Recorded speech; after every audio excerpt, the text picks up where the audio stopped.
Hello and welcome to the Bond Revisited podcast with me, Tom. And me, Joe.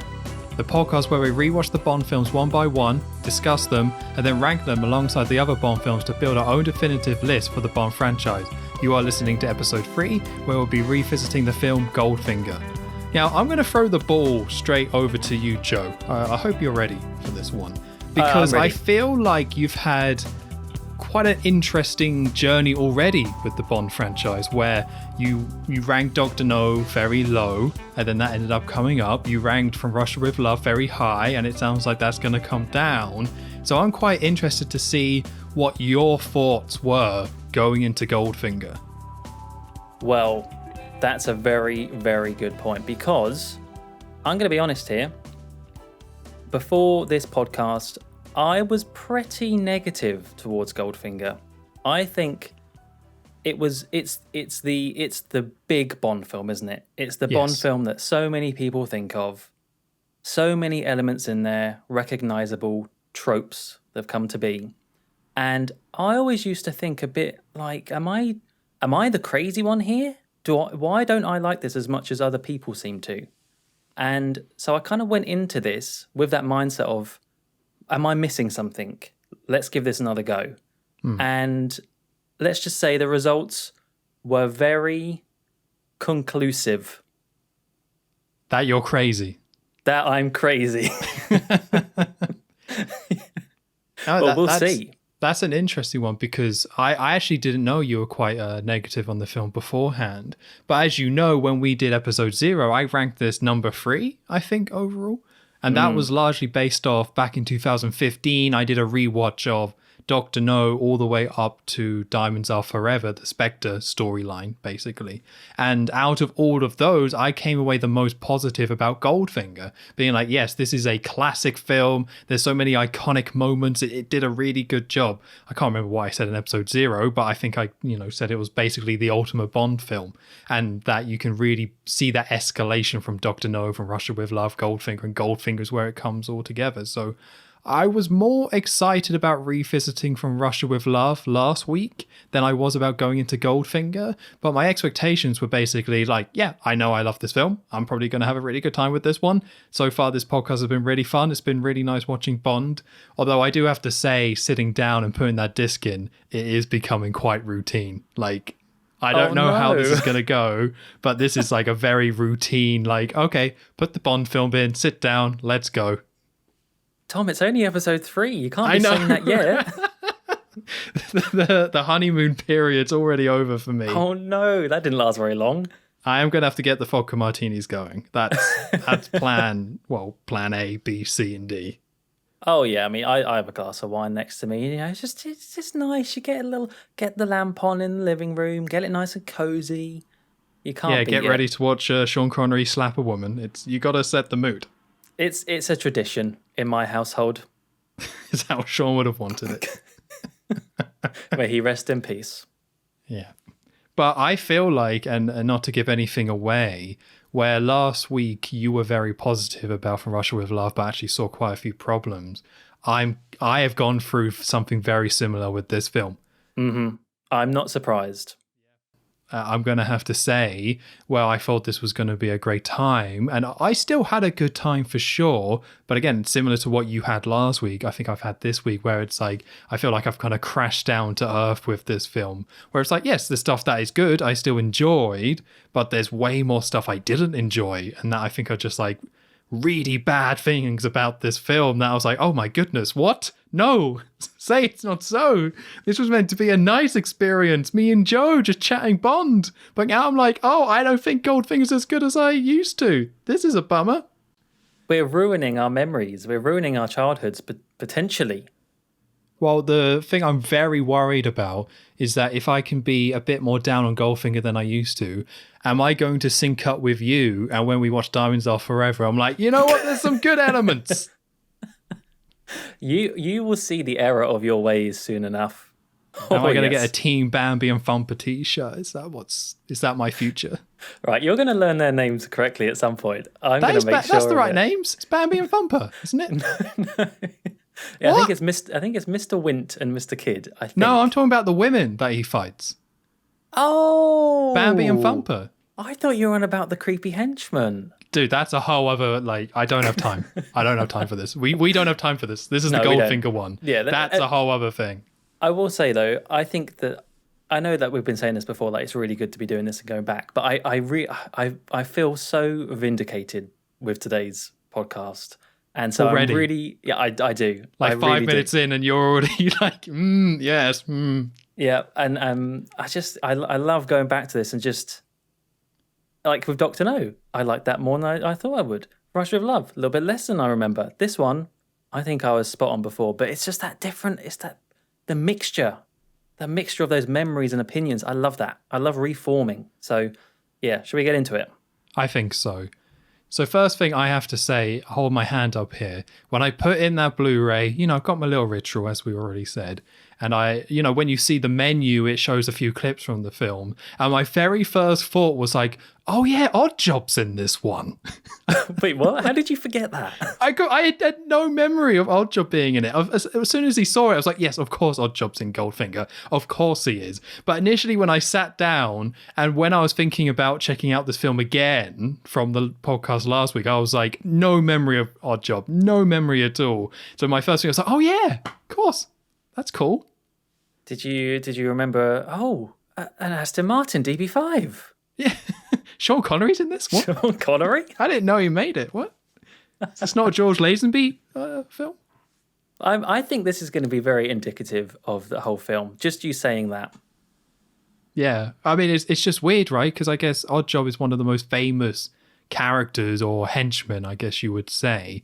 But I think it does kind of speak to the fact that I don't think of the henchman as much as I normally would with James Bond. And I don't know if that's because of the Daniel Craig era in particular, but if you said to me Bond henchman, I'd probably just say Jaws.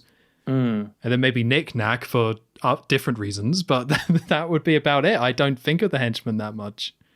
I think that this is a sign of elements of this film that have become so much bigger than actually where it came from. So what I mean by that is everyone knows, like, Austin Powers has the guy that throws the shoe. Who throws a shoe? Right? So good. You think of stupid things like that, but then obviously it's Oddjob first, but when you watch the film, you realise, not really that good Oddjob. But anyway, we'll get into that. But that's what I think. It's sort of what this started as cliches and stuff. All those things just like trump it now and actually make this look kind of sad. Yeah, it's again, I mean we should get into it, but it's this film is almost like in Sherlock, where the whole it's elementary, Watson, even though he never said that in the book. Yeah. It's just kind of taken on a life of its own and its own kind of branding to the point where the original source material kind of doesn't matter. Of course it does to some people, but in the grand zeitgeist of that show, it doesn't matter too much. Mm-hmm. But again, so we'll get into it. So it starts again, the opening sequence, the Bond walking across. Very odd point I started with. Are those circles smaller? Okay. Is that just me? They looked smaller when they went across the screen. Possibly. I mean, the actual gun barrel itself is the same. It's the same as the first three, but I did not focus on the dots. Okay, well, I need to go back and check that, but that was my first thought. My first thought was, oh yeah, Oddjob. My second thought, what's going on with those circles? What's going on here? That was a strange evening for you, wasn't it, Tom? It was a bit of a weird one, yeah. But great news, very good start. The hat's still there as James Bond walks across the screen, still wearing the hat. Now that you pointed it out to me that that's not actual Sean Connery, I looked out for it. And now that I know it's so obviously not Sean Connery, like they try to hide his face, but Sean Connery is so distinctive that when you look at that guy, you're like, yeah, that's definitely not him. Yeah, I think it's the next one where it is actually him. It would make for Thunderball. That would make sense. I would understand that. Because I think that's the first one where it goes widescreen, so they had to reshoot it. But we'll see. So almost similar to From Russia with Love, we've got this opening scene, but something that's quite different about this opening scene is that this was specifically shot to go before the opening credits sequence. I get it so confused in my head, like opening sequence, opening credits. I always don't know what to call all of these different sequence. parts. Oh, yeah. It's always confusing. But yeah, so we've got the Bond walking across, and then it goes into this scene, which is, again, specifically shot for it. So it has a very different feel to what From Russia With Love was, because they took that through editing. But similar to From Russia With Love, it's at night. It starts very quiet. The very first thing we see is a seagull going across the water. And then underneath the seagull, we see James Bond popping out of the water, using a seagull as a disguise. I don't understand what the disguise is. If you're underwater, surely you don't need the seagull because they can't see you because you're underwater. No, but Tom, you haven't thought about this. Bond's presence there has scared away the usual seagull that swims across that lake, or whatever it is. So they need to put it back on his head. So you got Oddjob counting seagulls. Is that what you're saying? They know. They're a precise amount. Can I just say also, on this like literal first bit of the film, really, where, Bond comes up, bird on his head. I just think I'm gonna be negative about this film a lot, I think, in this podcast. Great. I'm gonna get straight off, like, with a negative. I just don't understand, and there was elements of this in the previous, in From Russia With Love, where they had clearly kind of time remapped the footage, right? They often do it for, I don't know, car chases, where they want to make it look faster, or fight scenes maybe. And that makes sense, right? Because sometimes you can't go actually as fast as you want to, and you need to just give it that little bit extra. And we see it later on in the film in a You car mean crash. speeding up the footage, essentially, right? Yeah, they basically like crank it up and just make it fast forward ever so slightly. And they did that in the previous in From Russia With Love, and they've done it here, and it's literally the first thing you see, really. And it's not even an interesting, like, stunty move. It's Bond taking off the goggles, and if you watch it, it just looks weird. Like they've fast forwarded him taking off the goggles, and straight off the bat, I was like, "Oh, this is just not great." Like, it's leaving a negative taste in my mouth already with the first seconds of the film. I didn't even notice that, to be honest. Although something that's been interesting about this rewatch is because we have to take notes, I do kind of look at my phone more than I normally would for a film. So something like that I could totally miss. So I would imagine I was just like, what's up with that seagull? Just writing that I down. gotta write this down. Yeah, I gotta, this is gold. So I probably just missed that, but that is a weird choice. I don't know why they would do that. I don't know why, unless Sean just took too long to take his goggles off, and like, oh, we haven't got time for a shot. Just do it, put it in the can, we're done. That was their best take. That was the best take. 25 shots, and that was the best take. But it comes up later on in the film as well. And I just don't like it. It just looks a bit cheap. So Sean Connery's getting out of the water. He has taken off his goggles in fast motion. And they don't really explain what's going on here. It's basically Bond doing some very vague spy stuff. So he comes out of the... Hold on, I'm trying to remember. Because eventually he wears a tux. But I think for most of this scene, he is still just in like a black... I think he might keep the wetsuit, right? Yeah, he's in the scuba suit, yeah. Yeah. And something that's really nice about this, we talked about it in the last 2 episodes, how they just play the Bond theme at random places, like checking a picture or taking a taxi at the airport. But we get it. We finally have it. They're playing the Bond theme while he's actually doing spy work. And that alone made me very excited. About time, right?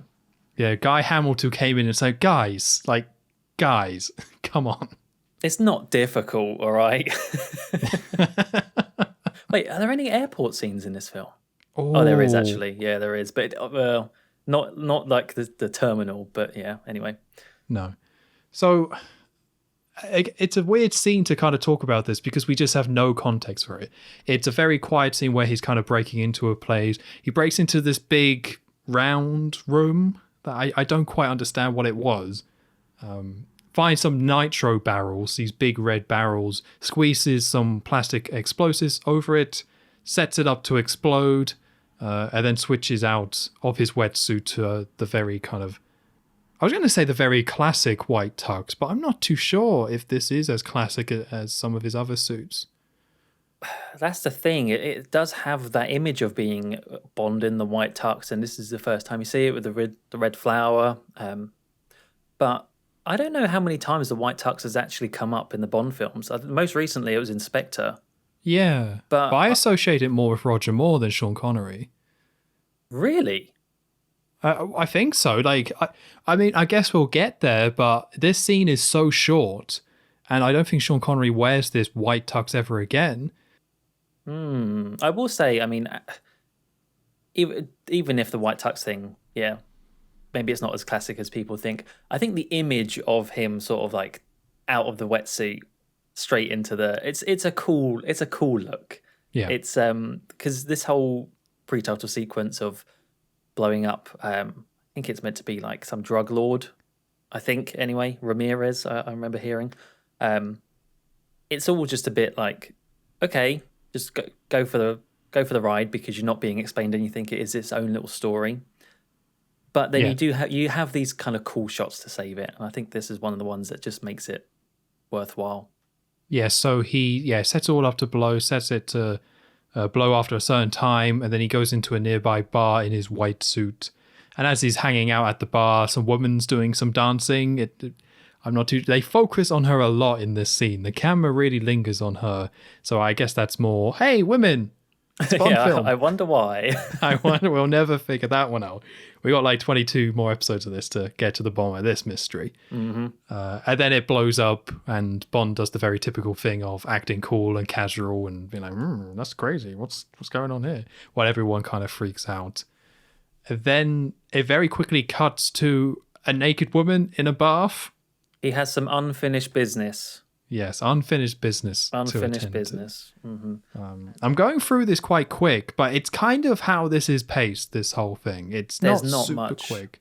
Yeah, there's not much to it. Like, he goes in, starts having a bit of a canoodle with the dancing lady, and I have to laugh at it because it is funny. But yeah, oh no, there's a bad guy still in the room. How does Bond realise there's a bad guy about to? Is he about to club him or throw? Yeah, he's got some sort of blunt. Yeah, blunt weapon. He sees him in the reflection of the woman's eye. Yeah, it's a very silly.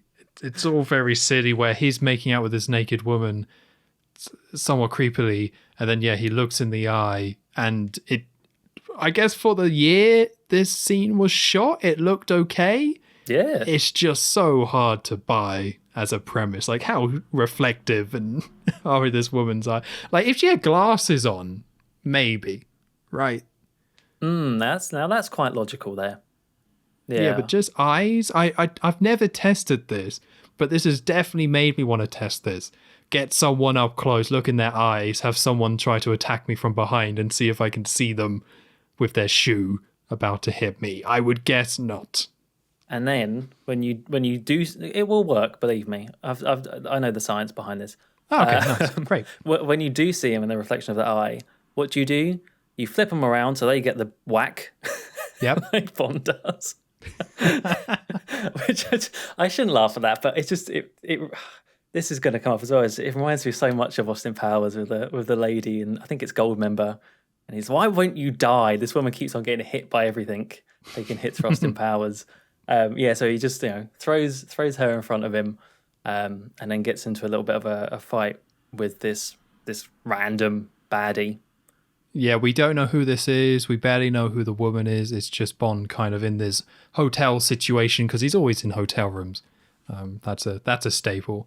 And then he's having this fight, which is a very just kind of whatever fight. They just kind of throw each other around the room a little bit. And that's about it. It's a bit crap, the fight. It's just a little bit half-hearted. And I would say it's only just about saved with the line. As we've been saying about how Bond's getting better and better at the quips and the pithy comments, this is one of the best. This is one of the best when, after the struggle with the baddie, Bond throws him into the bathtub where his gun is. So the baddie's about to shoot him with his own gun. What does Bond do? Swipes over a fan that's plugged in and electrocutes the guy in the bathtub. and leaves with the quote. Oh, you want me to say it? I was going to leave it for you. Oh, okay. Shocking, positively shocking. There you go. There it is. I say that quite a lot, actually. Oh, do you? When I'm throwing things into bathtubs to kill bad guys. When the murder happens, it's a staple. It's a good line.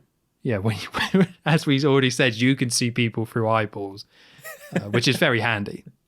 I've learned a lot from Bond films over the years. So this whole sequence is one of those where I think I wasn't that into this, to be honest. I feel like the From Russia with Love one, for as kind of shorter as it was much more effective in terms of setting up stuff in the film, but also being a self-enclosed, cool little scene. Like, yes, you didn't really know what was going on, but it kind of used it to its advantage to kind of, take you by surprise at the end, as well as setting up some stuff for later on. So it was like so effective in so many ways, that scene. This one is purely just a standalone Bond short. It does somewhat tie into the film because they say, or Bond says in the bar, I'm going to Miami next. And then later, when we cut to Bond again later, he is in Miami. So checks out, I guess. It just feels like such a self-enclosed Bond thing that back then I would imagine was really cool. Like, right, we've had 2 films. It's all very exciting. Goldfinger coming out. Like, it's Goldfinger. That was all very exciting. To see the first 5 minutes of Goldfinger be this, like, action sequence where Bond basically goes through the checklist of being stealthy, explosions, expensive suits, women, quips. It's like a big checklist. So then it was probably really cool. But going back to it, where we've seen there's so many Bond films out there with a lot of the stuff we see in this scene being done better in other Bond films, it just kind of makes it feel a little bit just limp and pointless, in my opinion. I would 100% agree. I think it was, as you say, just a little bit limp. I think big old fireball. Great. 1964, people would have loved that. They love giant fireballs, I'm sure. And don't get me wrong, it's a good explosion. Oh, yes. But, yeah, what do you actually get in this scene? You get a kind of really kind of lame fight. And that's that's it. That is it. And I think you're right. Like, From Russia with Love did it far more successfully and linking it into later points of the film. So, not a great start for me, going to be honest. Yeah, I kind of agree. This didn't kind of sour the film. I was just kind of surprised at the end where, the last moment is good with the positively shocking. I do like that line. I think it's a nice line to end on, but there's no context for it. It's just, here's a little Bond short. And yeah, as we say, back then it was probably very cool. But nowadays, I think you kind of expect a little bit more from the opening, and they do need to tie into the film itself. Or if they don't tie into the film itself, it really needs to stand alone as its own kind of action sequence, which I do believe other films have done. I couldn't name any off the top of my head, but you could still have a really solid self-enclosed action sequence. But this kind of wasn't that. It was just the Bond checklist. Yep, it's Bond. Okay, done. You know what you're in for. I suppose this is the pre-title sequence, and yeah, it's the first example of it being a standalone thing, but it doesn't have what I think later pre-title sequences will have, which is one big stunt, like one big thing to kick off the film, and no matter what happens before, it always will end on this big stunt. I'm just thinking of things like, the parachute in The Spy Who Loved Me, or even one film later with Moonraker and falling down, and Jaws and Bond in the air. Like, it has these big standout stunts, and this one, maybe because it is that first one that does it in this way, where it's a standalone thing, it doesn't really have anything of that magnitude. And I think, to be honest, carrying on with this idea of From Russia with Love kind of did it better, I kind of have to say the same thing about the title sequence itself as well. Oh, it's very similar, very spicy similar in here. It is. I love the spice. But same principle of projected credits on women's bodies, this time painted gold, for obvious reasons. And this is really, it's not a massive thing at all. I mean, it's just the credits, right? But I just still think From Russia with Love did it better. I think in terms of the theming of having sort of dancers in the first film, and I just thought it was more interesting to look at. Whereas this one, it was very static and very forgettable. Now, I'm going to have to go ahead and disagree with you there, Joe. Oh, okay. Oh, good, good. Yeah, so I liked the From Russia with Love one. I probably did like it more overall, but that's because I just liked that song. As I already kind of explained last week, I really like that song. It's one of my favorite Bond instrumentals. So I would kind of pick it over this one just purely based on that. But if I kind of took that part of it away, the actual visuals, I enjoyed this more. I thought there was something so kind of striking with having these golden women be like they look like statues, like they're completely still. And I think that kind of has such a different energy to what the From Russia with Love one has, where it was very movement based. And I like that as well. But I think as a contrast to that film, and in terms of what eventually happens in this film was gold, I thought this was really clever and I thought this was really cool. It's the same black background. It's still kind of women and on stage and stuff. So I think one thing they did change in this one was that it, rather than having the credits projected onto the women, they instead just had it over the top, and then it was scenes of the film that were projected onto the women. Which I'm not too fussed about either way. I think it was kind of nice to see kind of some clips from Future in the film. Although I want to say there were some clips from Russia with Love in there as well. Oh, really? I didn't catch that. Yeah, it was the helicopter scene was in there. Oh, okay. I was a little bit confused because I was like, is there a helicopter scene in this film? I don't really remember that, but they have a shot of Sean Connery wearing the hat, or probably not Sean Connery, and then the little yellow helicopter coming across. And I was like, that's interesting. They would pick that clip for this. Yeah, I really did not notice that. And I think, I suppose on the topic of the title sequence, you can't really avoid talking about the music, which everyone knows, Goldfinger, probably one of the most famous Bond songs, Shirley Bassey, of course. And again, I might get a lot of backlash for this. It's a good Bond song, right? It's great. It's got the first few notes, like they're proper boom in your face, right? Oh, they're so good. So good. And I maintain that watching it and listening to it as part of this title sequence, great. However, Goldfinger is never a song that I would listen to on its own. And I can't say that for other Bond songs. Other Bond songs I think are great, and I would listen to them, if it just came up on a shuffle or something like that. Goldfinger, I just think, is one of those songs where it has to be with the film. Otherwise, I find it a bit irritating. I'm going to also join you down here and say I actually 100% agree. And it's actually kind of scary because I was thinking the exact same thing, where it's like, this film, in terms of Bond history, watching this title sequence, fantastic. It is great. It is so iconic to the franchise. And Shirley Bassey does have an amazing voice. And that, like you say, those opening two notes going from the opening sequence into the title credit sequence is awesome. And it really does have that really big sound that I do enjoy. But, like you say, would never just kind of like, in the mood for a bit of Goldfinger. Yeah, I'm going for a run. I'll just put a bit of Goldfinger on. It only works in the context of the film. And like you say, there's other ones later, and this is going to be more of a personal choice. But even the From Russia with Love theme and the Bond theme itself, I would kind of listen to outside of the film and still be able to enjoy. But Goldfinger without the film, it just doesn't work. It's so entrenched to the film and the franchise. I just can't listen to it as a normal song by itself. Yeah. I'm sorry, Shirley Bassey. I thought you were great at the Royal Albert Hall, but don't come after me. No, I think you're okay. Good. She's probably quite slow. You would think so. But also, just briefly, I mentioned in my notes is that with the visuals they put on the women throughout, that at the very end for the last few shots, it's actually just fire, which I don't know how that ties into the rest of the film. But at the time, I was like, that's really cool that it's gone from these clips to just this fire. It actually looks very intense and quite intimidating. But now looking back, I have no idea what they're referencing. It was just a cool shot, and that's probably all it was. A bit of fire on the women. Yep, looks good. That's probably it. I mean, there is lots of fire in this film, but I think your idea makes more sense. It's just we've got 20 more seconds. What are we going to do? Fire.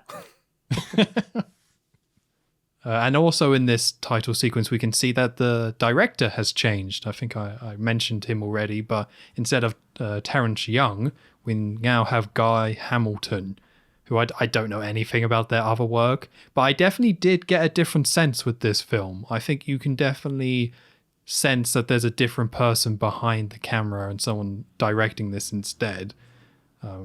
There's a few things I noticed that was different, but I'm not a director. I'm not someone who knows a lot of this kind of stuff or things like that. But I guess we'll get into them as we get into them. But yeah, this does have a little bit of a different feel, despite being a sequel to From Russia with Love. Yeah, and he ends up doing quite a lot, doesn't he, Guy Hamilton? He sticks around. Yeah, he becomes... I don't think he did as many as Terrence Young, but he definitely did multiple films. Oh, okay. Because is Guy Hamilton the one that is even as far as into Roger Moore films? Maybe I'm getting some mixed up.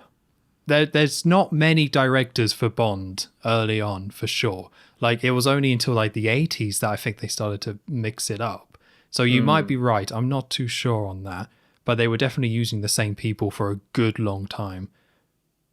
Yeah. And actually, one of the things you say about different feelings to this film, which we'll get onto later, but that's definitely evident for me. And when I read this, it made a lot of sense too, about, in particular, Guy Hamilton's vision of the Bond character and the personality of Bond. As I say, it will come up later on. So after the credits, we get a nice helicopter flyby of a fancy-looking hotel in Miami. And Bond's on holiday after that great job destroying the nasty drug lord guy in the pre-title sequence. He's been on holiday, having a nice time, having a massage and all that sort of stuff. And we get Felix Leiter back in a different form, new actor. And he's there to tell Bond about Auric Goldfinger. But before we get into that, can I just say, I really don't like this new Felix. I mean, there wasn't really much of the old Felix, really, to like or not. But to me, I always envisioned, and I think this is from the books as well, is that Bond and Felix are meant to be of a similar age. They're meant to be sort of, counterparts, one in the CIA, one in MI6. And to me, this guy just seems a bit too old. I can definitely see that. And I also do have to mention that we talked about Dr. No for 2.5 hours and never mentioned Felix in this film. That's true. Yeah, I think I just said it, the CIA American agent, because I'll be honest, it didn't click to me that it was Felix when I was first watching it. It was kind of more after the fact. And apologies for that one. This is technically Felix's second appearance, where he was actually a decent part of Dr. No, although I guess one of the more minor characters. He was no Quarrel, for sure. No one could match Quarrel. But yeah, I don't know, just something I thought. And I think I'm probably seeing that with the whole idea of what we see Felix Leiter being later on in the films, or even then he's quite old in some of the other films. Maybe they never really get Felix right. But anyway, he's there to meet Bond, who is, as I say, on holiday, and tells him about this... I don't know how much they reveal straight away about the gold smuggling, but basically that this Auric Goldfinger guy is probably up to no good, and they need Bond's involvement in... watching him, basically.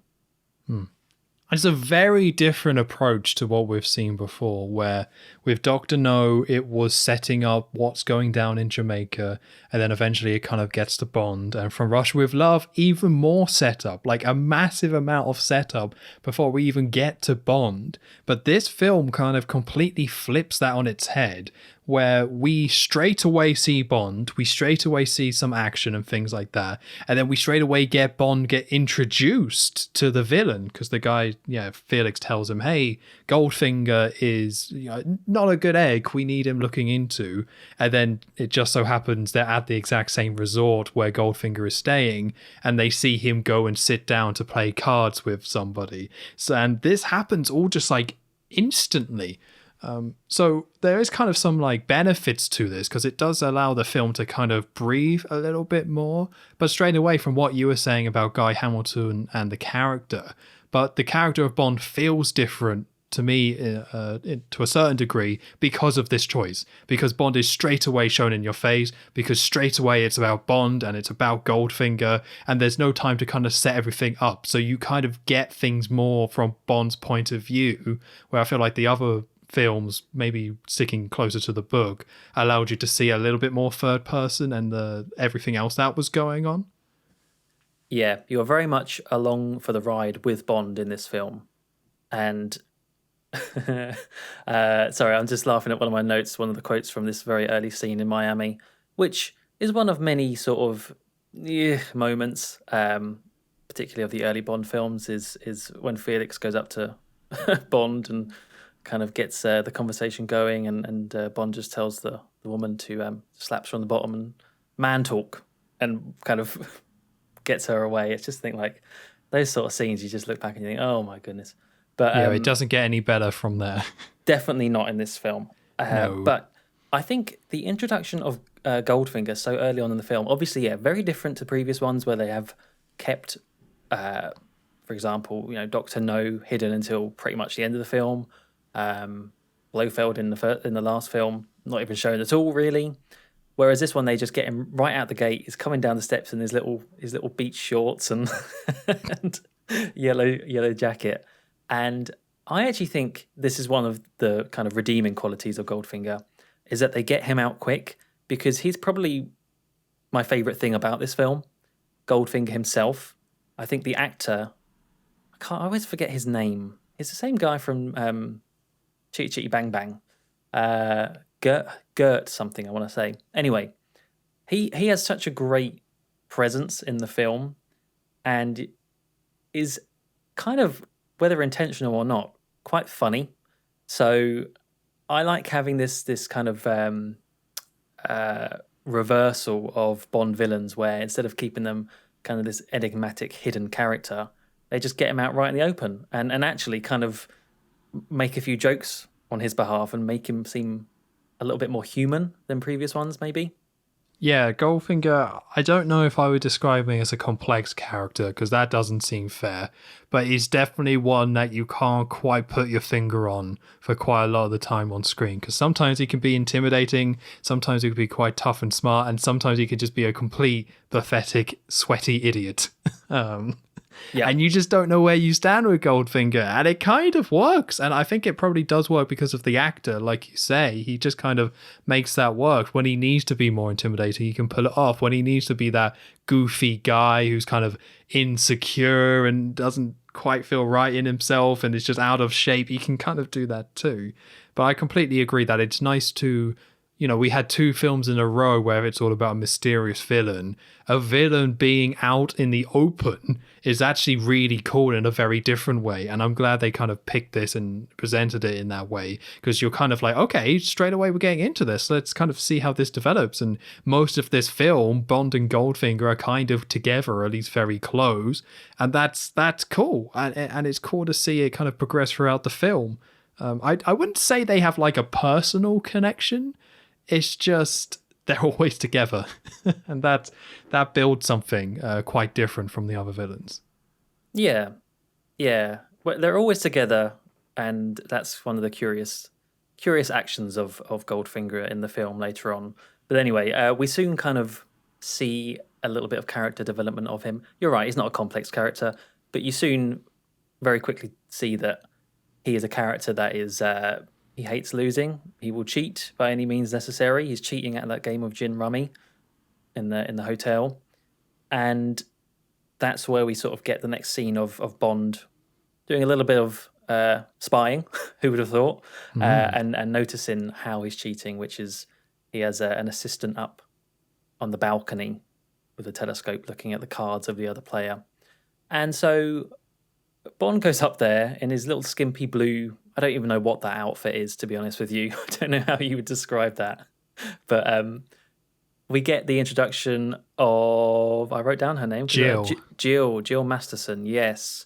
And I'm going to be very to the point. I don't really like this character, and I don't really like this interaction between her and Bond.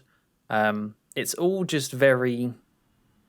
It's kind of a bit stupid, And I maybe this is the whole point. Maybe this is that Guy Hamilton element coming in of not making Bond a superhero and not making him without errors, because Bond just immediately goes up and gets on like the intercom to Goldfinger and basically reveals who he is and that he knows what he's up to, and kind of like you would think not do a very good job as a spy.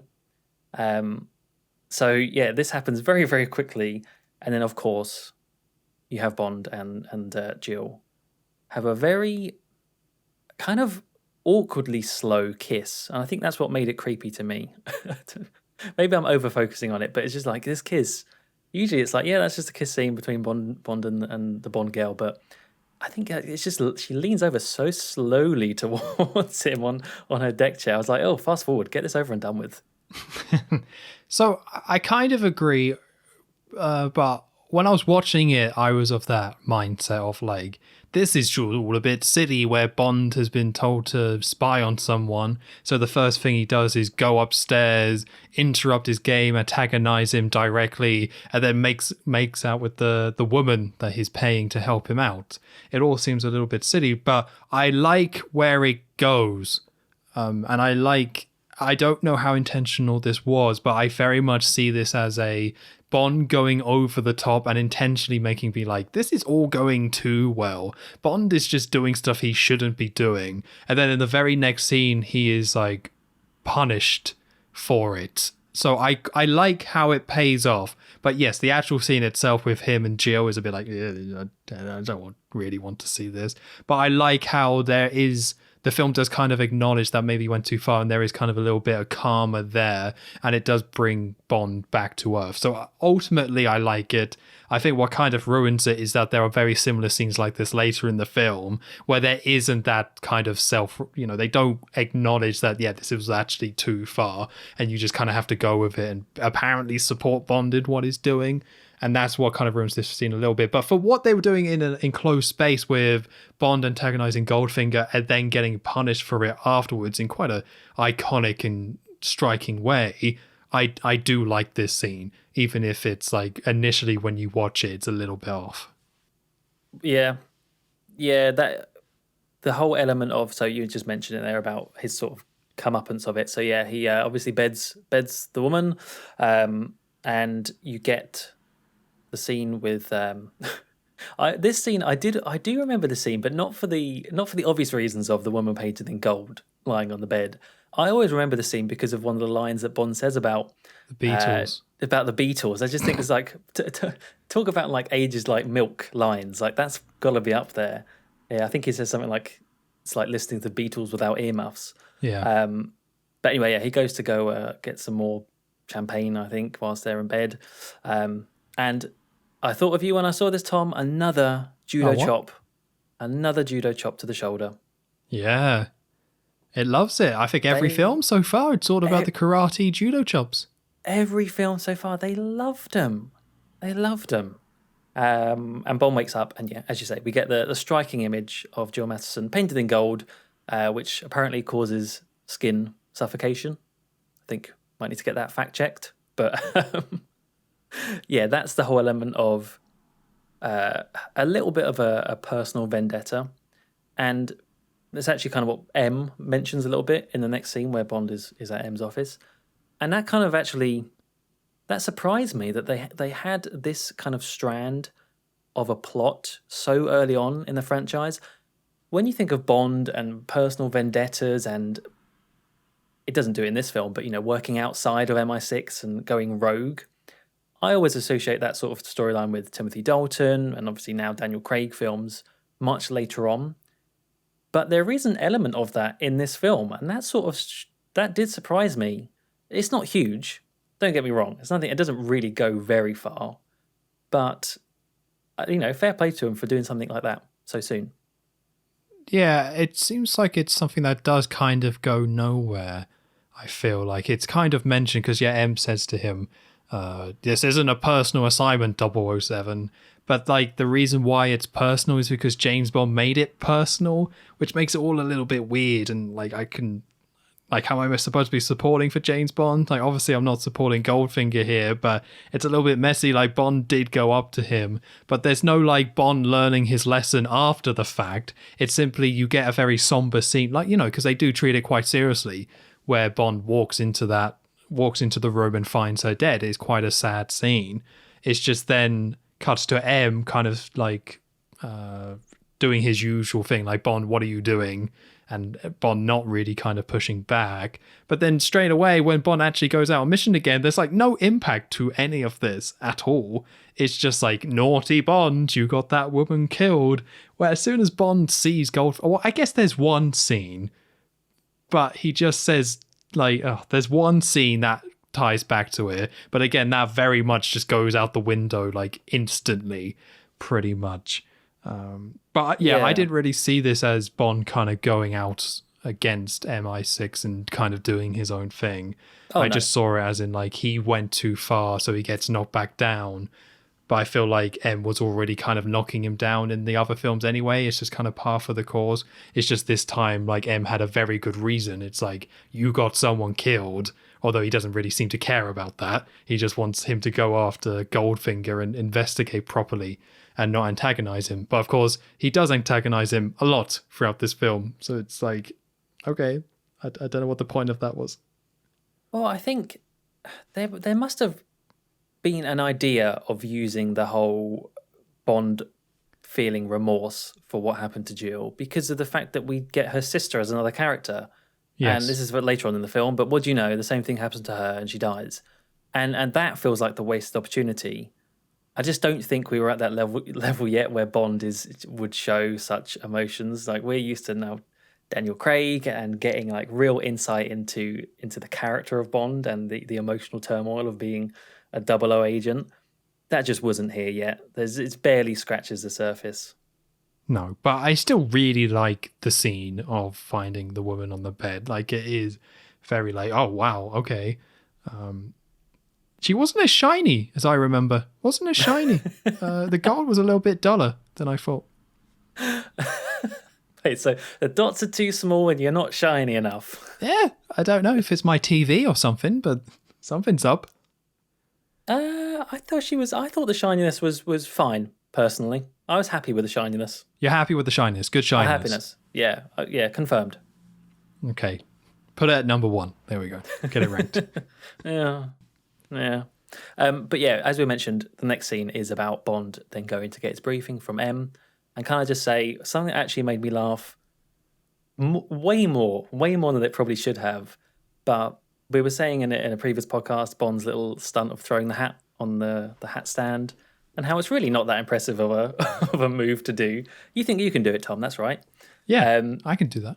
And so they sort of have a little gag on that behalf in this film where Moneypenny just does it really casually, like it's nothing. And you just get this sort of double take from Bond, and I just loved it. I just thought, and it actually kind of goes on a little bit longer in the scene. You can still tell he's like thinking about what Moneypenny just did, and it's probably really annoying him. I just thought that was really funny. Yeah, it was great. So after talking to M, it's actually quite a short scene with M where M's just like, we'll have dinner with this man tonight, be here.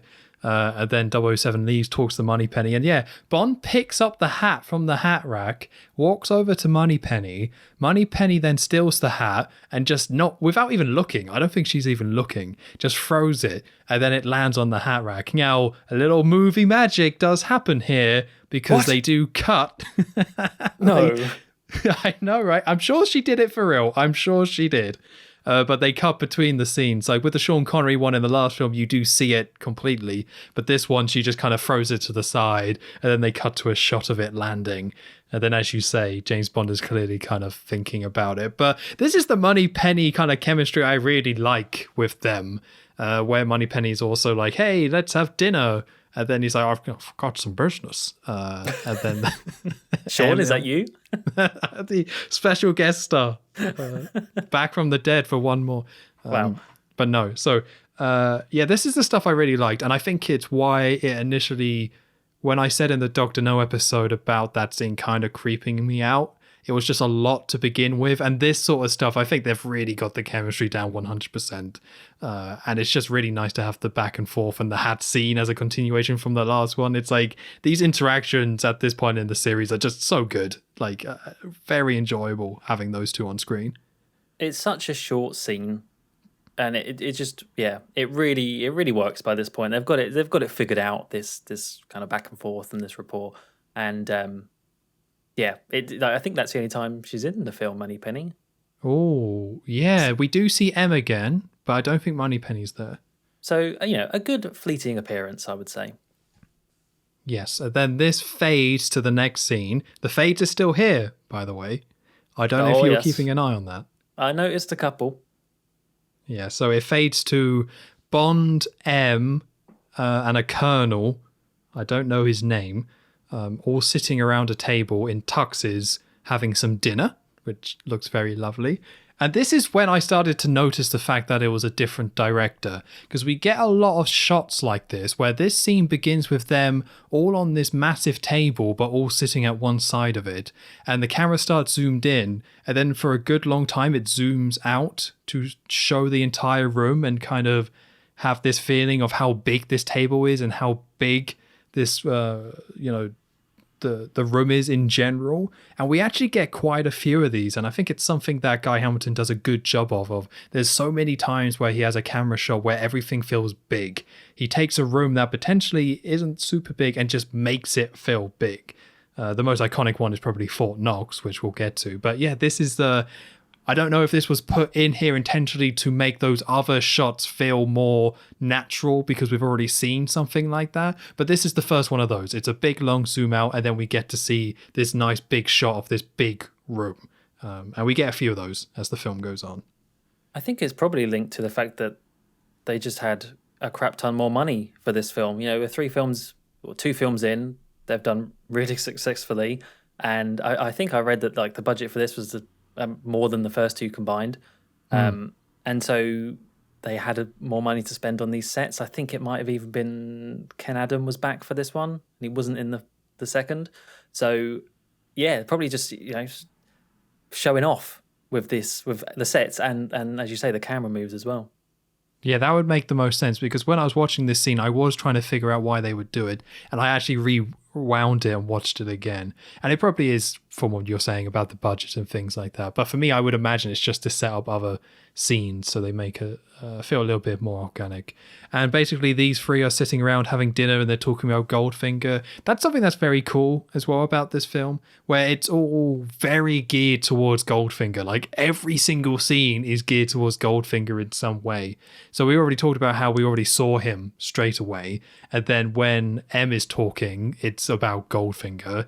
And then they cut to this next scene and it's about them talking about Goldfinger and things like that. Like it's all geared towards this one point. I don't know how many times they say Goldfinger throughout this film, but it's going to be way more than they ever said about Dr. No or Spectre or anything like that in the previous film. Like he is a constant presence, even though there's a lot of scenes he's simply not in.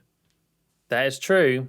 I would say though, despite the fancy camera shot, despite the fancy set and this nice long table, bottle of brandy, fancy dinner, black tux, the scene itself is actually quite dull.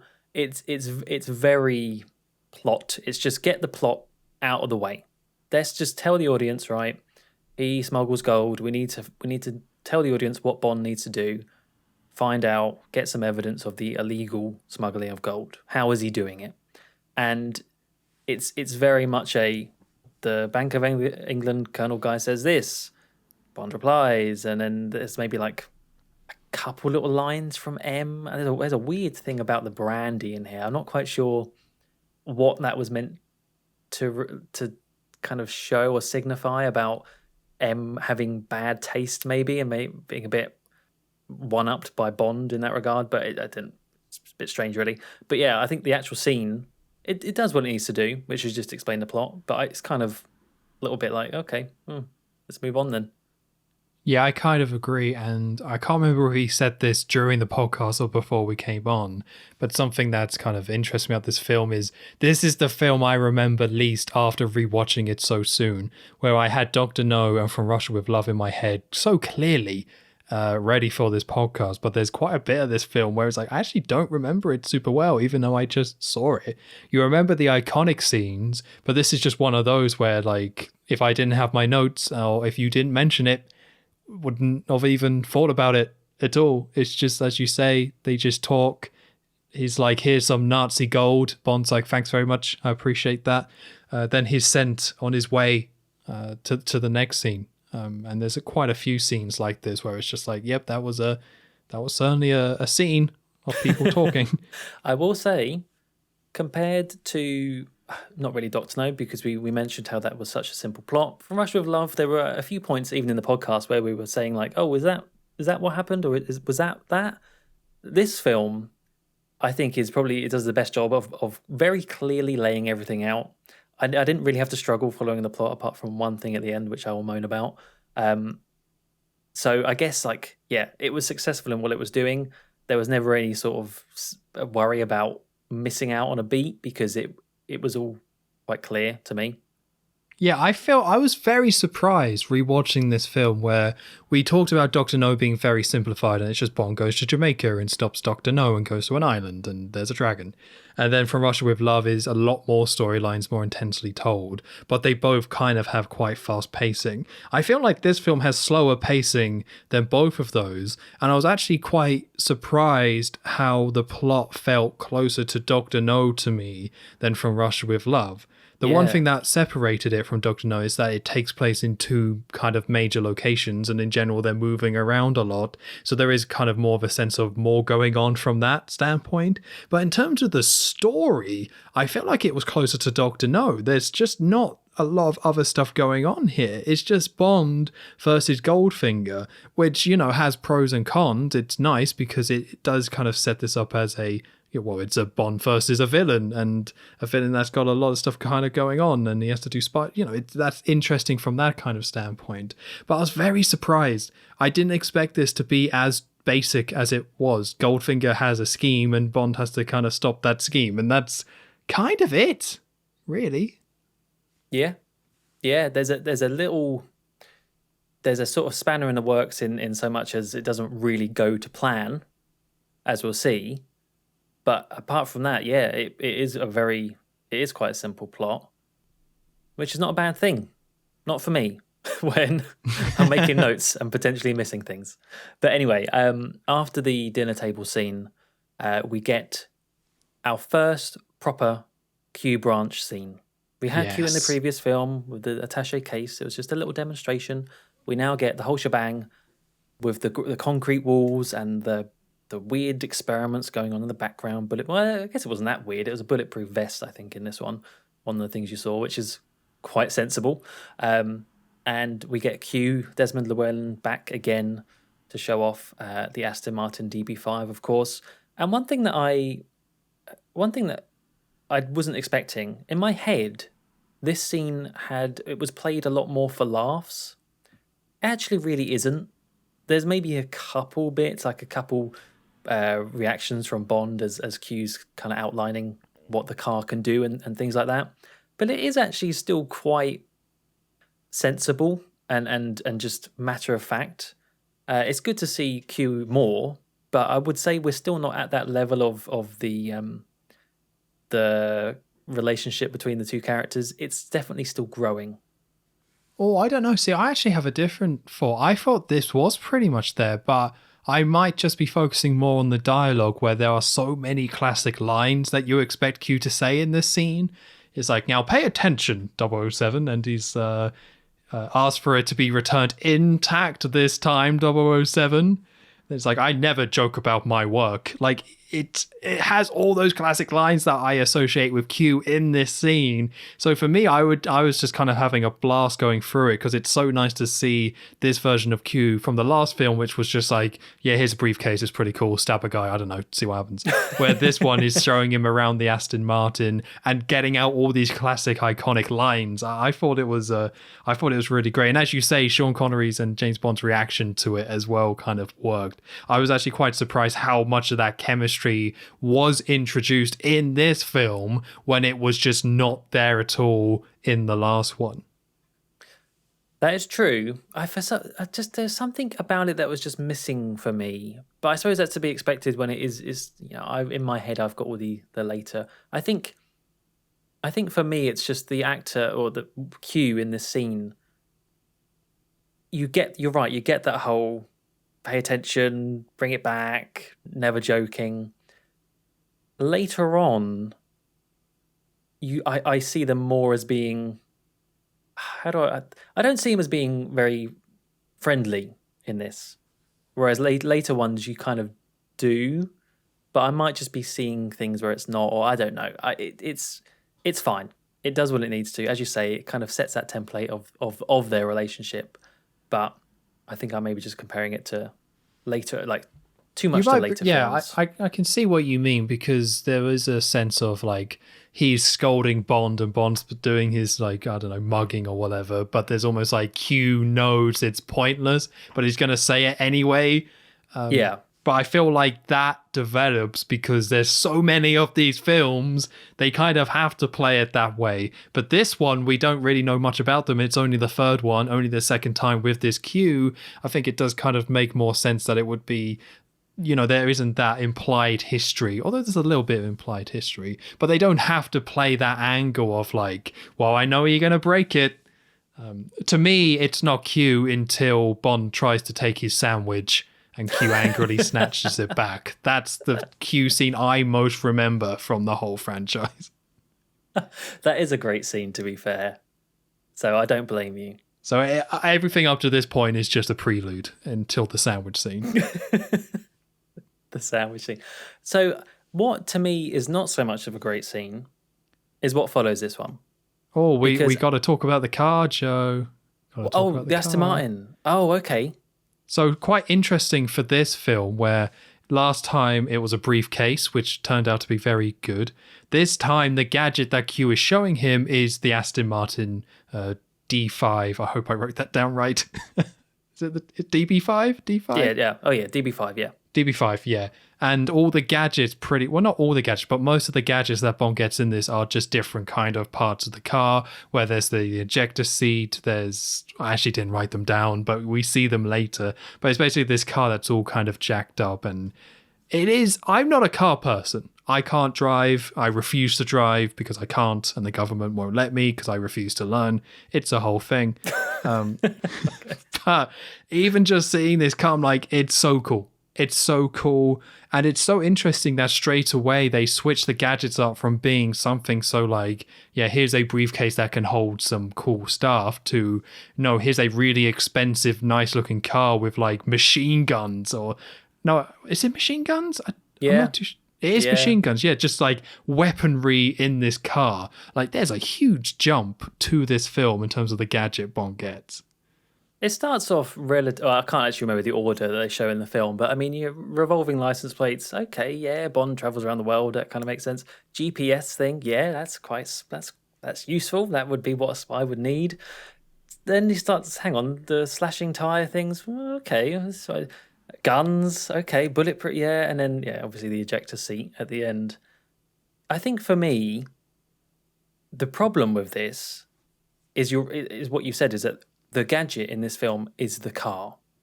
And that kind of just, they've put all their eggs in one basket, in the same way they put all the eggs in the basket for the attaché case in the last film, I suppose. But what that means is that really a lot of Bond using gadgets kind of runs out by halfway in the film. So much as in that's when he does not have the car anymore. And so they like, every opportunity they are showing the car doing something, and I suppose I would prefer more variety. I know it's a bit hypocritical having what I said about the previous film, and also maybe I'm just not a car person really. But yeah, I think it's hard to dislike it because it's such an iconic symbol of the franchise. And I do still enjoy seeing it. It's a cool looking car, as you say. I wouldn't mind having one. But... Wink, wink, hint, hint. Yeah, Barbara Broccoli, if you're hearing this. Or the other one, Michael something. Yeah, I just Wilson, that's right. G. Wilson. I'm definitely not going to get one now. Yeah, Michael's don't expect a call back from Mickey, as I call him. Oh, Mickey G. Yeah, old Mickey G. But yeah, I don't know. I just think for me, the car gadgets were they weren't great. I'm just going to say it. Yeah, I agree. I love this car, and I love seeing the car, and I love seeing Bond driving it. But I think what worked really well about From Russia with Love is that you had this briefcase, and you didn't really know when he was going to use it, but he always had a briefcase on him.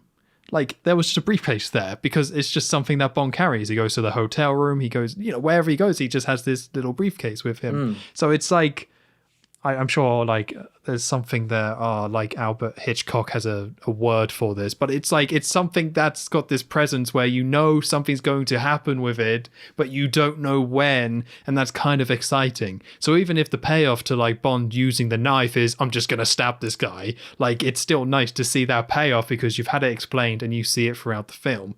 With all the gadgets being as part of the car, and I know there is a gadget that isn't, but we'll get to it. But with all the main gadgets being part of the car, it becomes too mechanical, the payoff, because the situation he's going to be in. He's going to be driving a car, and someone else is going to be driving a car. So he's just going to hit the button, and then that's going to mess up the other car. And guess what? That's exactly what happens. Like, there's no guesswork. There's no tension, or not tension's the wrong word, but there's no anticipation of saying, what's Bond going to do here? As soon as he gets in a car chase, he just hits a button and he wins. And then they all move on. So it's like, it's a subtle difference. I think face value would say these two types of gadgets are working the exact same way. But when you look at it a little bit more, I feel like, yes, there's clear difference. And even though the briefcase is just a briefcase, I think that's a way better gadget than anything we see in this film with the Aston Martin. I think you hit the nail on the head. That's probably what I was trying to explain poorly. But yeah.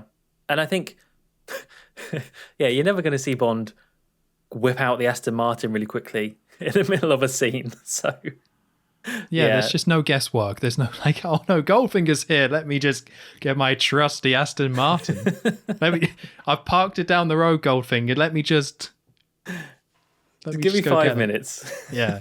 And it also means that halfway through the film it just goes, because due to the way it plays out. We get some decent scenes with it, but at a certain point the car just disappears, and for most of this film the car's not in it. So the other gadget, which is a tracker, basically, right. James Bond gets a little tracker, which does become an important part of the film, but it's not a very exciting part of the film or very interesting part of the film, where he can just has a little tracker on him, and it means that MI6 or whoever needs to track him can track him, and he can kind of put that in its shoe, which is a more practical kind of gadget. But again, like, it doesn't really... It's a part of the film, yes, but there's no payoff. It's not very interesting. It's just Bond. They know where he is, so... There's especially no payoff for that gadget in this film, which annoyed me, but yeah, anyway. Yeah. So, yeah, the next scene, I'm just going to say, the whole section at the golf course, I think I wrote down one thing for this whole scene, which I think is kind of indicative of my thoughts towards this, and that is, Bond goes to a golf course where Goldfinger is playing to basically find out more about the character and kind of bait him with this Nazi gold, which always makes me think of Mr. Burns for some reason. I'm sure there's a quote with Nazi gold in there. But anyway, he has this kind of bar of Nazi gold that he uses as a bit of a wager in this game of golf against Goldfinger. And so they're playing a round of golf. And yeah, as I say, I wrote down one thing for this because yes, you're getting more of a character study of Goldfinger. You find out once again that he really does like to cheat. He likes to win, and so he has to cheat. But it just sort of gets a bit bogged down in an actual game of golf. Like they're out there just trying to find their ball in the rough. And that was so good. I love that cut. So overall, I really like this scene. So I'm going to go against you a little bit here. But yeah, there's a shot where at hole 17, they hit the ball, or James Bond hits the ball. It's a nice shot. Goldfinger hits it and it goes in the rough. And then it just cuts to all four of them in the long grass. Be like, where's the ball? I can't find the ball. It seems like it does seem like a comedy little sketch. Like there's a point to it, but it's like what you would do where it's the things that films normally cut out, like in the same way that films don't show people going to the toilet and eating. It's like usually they would cut this stuff out, but no, they're going to show everyone looking in long grass. Be like, well, I can't find this thing. I don't know. It's around here somewhere. Oh. Yeah, we saw it go this way. But again, there is a point to it. But yeah, the edit of that scene makes it actually really quite funny. So you like this scene? So I like the scene. I think because I love golf, I can't get enough of golf. Oh yeah, yeah, and Nazi gold as well. So it's a two for me, this one. Oh. But no, I really like it because we already know that Bond and Goldfinger have a slight kind of relationship, and we already know Goldfinger hates losing and that Bond is going to antagonize him. We already have a version of that set up, so it's nice to kind of see this play out. And in terms of a film which is about basically Bond versus Goldfinger, it's nice to have them have this competition against each other that actually has some stakes, but in the grand scheme of things, it's not world ending or anything like that. It's a much smaller competition between the main two characters, which then becomes about them trying to outsmart each other because Goldfinger is cheating and Bond knows he's cheating, so he kind of uses that against him. And I think it just builds on the relationship really well. You could argue that we've already done a bit of that with the Miami scene, but I think this really hammers it home. And you get an introduction to Oddjob as well, which helps. And it's just a really nice payoff to have Bond cheat Goldfinger in that way and Goldfinger get wound up. So I think in terms of building these characters, their relationship, I think this scene was actually quite successful. I just thought it was a bit too long, personally. Maybe I'm just not a fan of golf. Although I did like Wii golf, but that's probably a different thing. But yeah, I just thought it was a bit too long. And it's like, yeah, I get what you're trying to do here.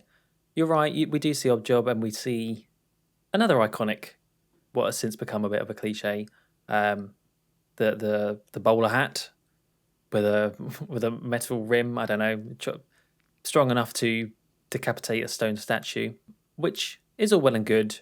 But and also the Bond's assistant, whoever that character is. It's just I don't know, something about that guy and his accent. I'm not saying his accent is inherently funny, but it's just like, who is this guy? Who is this man that suddenly turned up in the film? We're gonna get him Bond, me and you. Suddenly it's like I could see the whole film with these two. Is this quarrel? Is this our quarrel? Well, yeah, if only. Yeah, I think I get what you mean. And I think the fact that this film, or this scene, goes on for too long, ties into what I was saying earlier, where this is a slower paced film because it's more simplified, but I think it might actually be longer than From Russia with Love, potentially. I'm not too sure. It's definitely around there, if not a little bit longer. But yeah, I really like the competition between those two. And as you say, we get Oddjob. It's a little bit weird as well because Bond is just like antagonizing Goldfinger, and then Goldfinger kind of brings Oddjob over, and Oddjob, to intimidate Bond, throws his hat and it hits the statue, and then the top of the statue head then slides off in this clean cut. And I think the rules of this hat and what it's all about are never clear. Probably inconsistent. So yeah, not consistent. And I think that might be somewhat intentional, I guess, just so the hat can do whatever the hat needs to do. But it's not very intimidating, to be honest. I think it was much more intimidating a little bit after, where Bond, actually quite a funny moment, I felt like, oh, here's your ball back. Basically exposing to Oddjob or telling Oddjob basically, yeah, I know you cheated, so I cheated you right back. And then Oddjob just crushes the golf ball in his hand. Yeah. And then they drive away. I felt like that was a little bit more effective than we're going to throw this hat and it's going to attack this statue. Yeah, setting up that the character is like a superhuman strength, or just at least very, very strong to crush a golf ball, rather than throwing his hat. What does he do when his hat's been thrown? He has to go over and pick it up. That's not very intimidating. Which I don't know if they show that, because obviously he does throw it and it doesn't come back. They do a little bit when Tilly Masterson gets hit with it, but it's not done in like an awkward way that it actually would be. But and also the character is mute. Well, at least he's meant to be mute, but he does like grunt every now and then, which I suppose is meant to kind of add to the creepiness of it, kind of like Jaws. It's a thing that we've come to see quite a lot. But Oddjob, I'm not the biggest fan of Oddjob. Sorry. Yeah, it's a tricky one of Oddjob because I definitely wouldn't say I dislike the character, but definitely a little bit more mixed after watching this film. He does have a presence to him, and his design is very distinct and unique, and I really kind of appreciate that about him. But again, there's not many scenes where I'm like, oh no, there's no tension there. Where with Jaws, say, when Jaws gets right up close to you, you know what's going to happen. You're like, oh god, like there's something there. You feel something. With Oddjob, it's just kind of a guy in a hat. And he's strong, but it's like the fat controller coming up to you. You're like, okay, well, I know what you look like, but I'm not really afraid of you, I'm afraid. Yeah, especially when, as I said, the hat is very inconsistent with what it does. Is it going to decapitate me? Is it just going to knock me out? And I think what we will see later on, actually at the end of the film, with Bond and Oddjob, I think that's really what kind of seals the deal for me not really liking the character. But anyway, that's at the end of the film. So yeah, Bond wins just about through some cheating of his own against Goldfinger's cheating. And that doesn't really, I think, but yeah, at the end of the scene, Goldfinger kind of just knows what Bond is up to. Doesn't really do anything about it though. Just kind of warns him and then drives off. Well, he gets the hat right. He gets the hat throw as a little warning. In his head, problem solved. He'll never come back again. But Bond actually put the tracker on Goldfinger's car so he can track where they're going. And it turns out that they're flying their car to, is it Geneva? Yeah. I think it's Geneva. In Switzerland. In Switzerland. And so we get the next section of the film. Quite a long time spent in Geneva, actually. And this, again, is another part of the film which I find really quite forgettable. Well, something that does start off, and I'll mention it because I think this is the second time this has happened. We got a instrumental version of the Goldfinger theme play. Mm-hmm. So I think there was a version before, but as they go to Geneva, we get this string version of it instead. And it's really nice to hear, like all the instrumental versions or part of the score when they use the theme. It sounds great. I love it. And it's really nice to kind of hear it throughout the film, where the last two films, we've basically just got the James Bond theme played like 7-8 times in all these random transition scenes. And this time having Goldfinger and having different versions of that theme play, it just makes so much more sense. And it really does hammer that theme of Goldfinger and his presence kind of being everywhere. Because when you hear that theme, in your head, you're just like, Goldfinger! And then you're like, oh yeah, Goldfinger, that guy. Shirley Bassey, she's here. She's Nice to have you on, Shirley. Yeah, no worries. One of the things I actually wrote about this Goldfinger at the end, and I do maintain this and kind of what you're saying, is I think one of the best things about it is the music and the score. Oh, it's fantastic. I think ever since Dr. No, they've just got better and better. And this one, yeah, by far the best in terms of score. As you say, these sort of different, it's what you come to expect later on in Bond films, where it's a sort of it's a different interpretation of the main theme, maybe more as an instrumental, as a background, and you're seeing it here. And it's just great. It's one of the things that stood out to me watching this film was the music. So, yeah. Yeah, definitely. So I kind of have to agree with what you're saying about this being a little bit more forgettable. It's interesting because we spoke a lot about Dr. No and From Russia with Love really being about Bond going to this place and showing it off almost, and how it's got this exotic feel. This is the film I feel like they abandoned that, because they go to, well, I guess Bond's in England. Well, he's in America, I guess, but that's very quick, and they don't really do anything with Miami because he spends the whole time by a pool, basically. And then they go to Switzerland, and then again they go back to America. But we just don't get that same sense of Bond being a fish out of water exploring this place. Instead, we get a very amazing shots of Switzerland. And something I do like about this scene is that it's a lot of driving, Bond driving his car, Goldfinger being driven around by Oddjob, and the other woman who comes into the scenes. But you get a lot of amazing shots showing these like big green hills as part of the mountains of Switzerland. And I was like, that was really cool. But apart from that, that's all you get. Like, you might not even know it was Switzerland. If they didn't even mention it, you wouldn't even know he's left England, if I'm being honest with you. So this is something that noticed to me where it's like, yes, these shots look amazing, and they did kind of take advantage of where they are in terms of that side of things. But in terms of the plot and what happens, no, that has been completely abandoned. In terms of Bond going to like The Hague or whatever it was in Istanbul, just kind of for its own sake, that has pretty much gone down the toilet for this film. That's quite sad, actually, isn't it? Because you're right. Those first two films, Jamaica and Istanbul, they're sort of almost sort of like a little love letter of those. It's like a tourist video in a way of showing you these cities and these countries, and because it is focused on just those places, you have time to explore and actually get a taste of the situation and the place Bond is in. I didn't come out of this thinking, oh, that was a really cool thing about Geneva. I mean, you have the shots of the hills, but that is it. Because then it goes straight to Goldfinger's smelting factory, which is just a factory. And yeah. I think that you're right. Like, I can't really think of any other film now where, I mean, I guess we'll see. Maybe I'm just misremembering, but I don't really think there's any other Bond film that kind of focuses so much on one place anymore. That's gone. It is now all about the globe-trotting just spectacle of all these different places in one film. Yeah, completely. It's like, even then, I think they could have done it with the fact that they have two locations.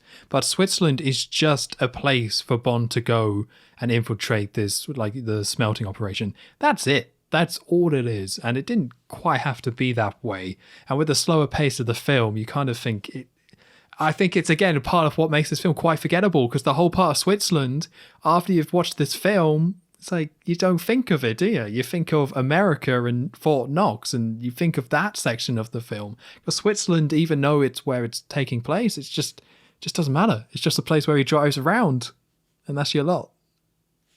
I think I want to go visit Fort Knox now. Do you think they'll let me in? I think it's worth a go. I mean, you're right. They spend way more time, and there's a lot more visual elements to Fort Knox, which is a cool place. The idea of it. But it's just, when you've been to Geneva and you have that as an opportunity as well, it does seem a bit of a waste. Yeah. So this scene, in terms of how it plays out, so Bond is following Goldfinger at the moment. So a woman then drives past very fast, overtakes Bond. Bond then goes to chase her, and then stops and says to himself, "Discipline, 007, discipline." And I took that as him saying M, like pretending to be M a little bit. Because it was a bit weird he called himself 007, but of course that's what M would have called him, which is what I was referencing before, where there is a callback in terms of Bond having his hand slapped and then coming back to Earth and not being so cocky. This is where it takes place. Doesn't happen again. Doesn't really have any impact, because very shortly afterwards, the woman comes back and then he does like attack her, basically. So It's like, whatever. But then, Bond goes to follow Goldfinger. Goldfinger stops. I don't know why. So Bond stops, and then someone tries to shoot at Bond, and then Bond gets down, and then they get in the cars and continue the very slow-paced chase, I guess. Chase seems a bit generous. Bond's just following them for the time being. Yeah, it's and this is the part I mentioned earlier on about the whole fast forwarding time remapping thing they did with the film. They do it again here when he eventually sort of causes her to crash off the road and do an awkward sort of speed up as she hits the steering wheel, which is fine. But you do at least get a little bit of the gadgets now on display. I mean, you've had the tracking already, but you get the tire, whatever they are, blades on the tire. Yeah, like metal. Yeah, I don't know what you would call them. Don't know what you call them, but they just slash the side of her car, and that's what caused her to veer off. I kind of, as I say, I completely forgot about this character in the film before watching, and in fact, I was actually when it was revealed who it was, I was like, oh right, oh okay, because I just completely forgot that was the sister of the character we'd seen earlier on, who was covered in gold paint. But I don't. This is what I mean, where they sort of, I feel like it's a bit of a wasted opportunity because, yeah, the idea is we find out that the lady wasn't actually taking a shot. Well, actually, I'm jumping ahead a little bit. Yeah, you're jumping ahead a bit. I'm jumping ahead a little bit, but with this character, wasted. Yeah, so what happens here is that there's a bit of a car chase, and yeah, as you say, Bond then uses one of his gadgets to attack this woman's car and drive her off the road. I don't know why. I mean, it's kind of implied with the rest of the film that he's like, oh, an attractive woman, now's my chance. Like, this is just how he thinks flirting works, I guess, because it's like, it's insane. But then gives her a lift to the next petrol station so then she can go get herself sorted out. And then it's just back to Bond doing his thing. One thing I did notice, well, first of all, the car looks amazing in these shots. I already said the car looks great, but in these shots in particular, it looks great.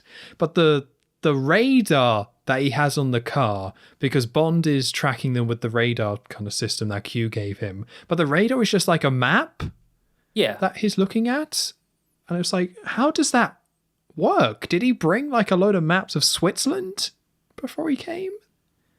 I always just took this as it was tech that was just completely unfeasible at the time. It was pretty much like a screen, because later on, I think it's the CIA agents actually scroll the map over. Yeah. So I just presumed, oh, it's just, that it has everywhere on it. It's just Q's brilliance. So yeah, I jumped ahead a little bit, but he drops her off at the garage. And am I right in thinking he did the whole slashing thing because he thought she was the one that tried to shoot him, right? No, he doesn't know. Are you sure? I didn't think he knew. I just assumed that, he got shot at and it echoed everywhere. And now I'm trying to remember if there is a scene where he looks up and sees the gun. But I didn't think he saw it. Maybe I'm wrong.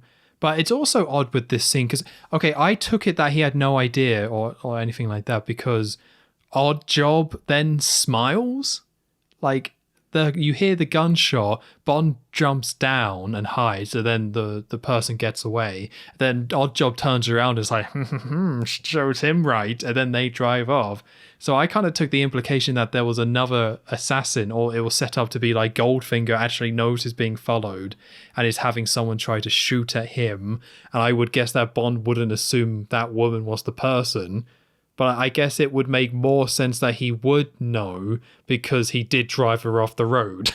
So that's like a better reason for him to do that if he thought, oh, this is the woman who tried to kill me. Yeah, I'd like to think that's not the flirting technique.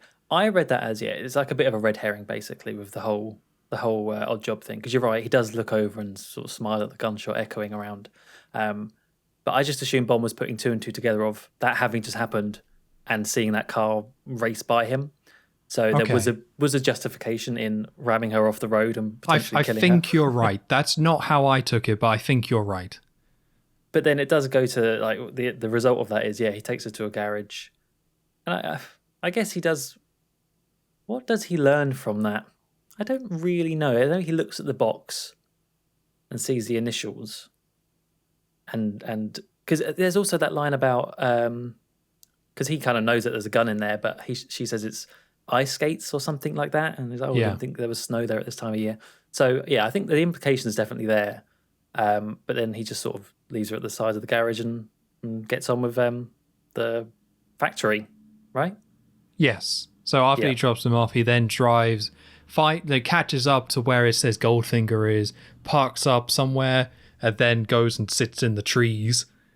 And then it fades to Bond in the same spot, but this time it's at night, so we get a scene I quite like to start with. It's nice to see this parallel from the very opening scene where we see Bond at night doing kind of spy sneaking, which is, I always appreciate these type of scenes. I know I complained about the opening scene, but now we have some actual context for Bond being a spy, for Bond being undercover, for Bond trying to track down Goldfinger and see what's going on and get some information. For me, like, it helps massively. So I always like the atmosphere that these nighttime scenes have.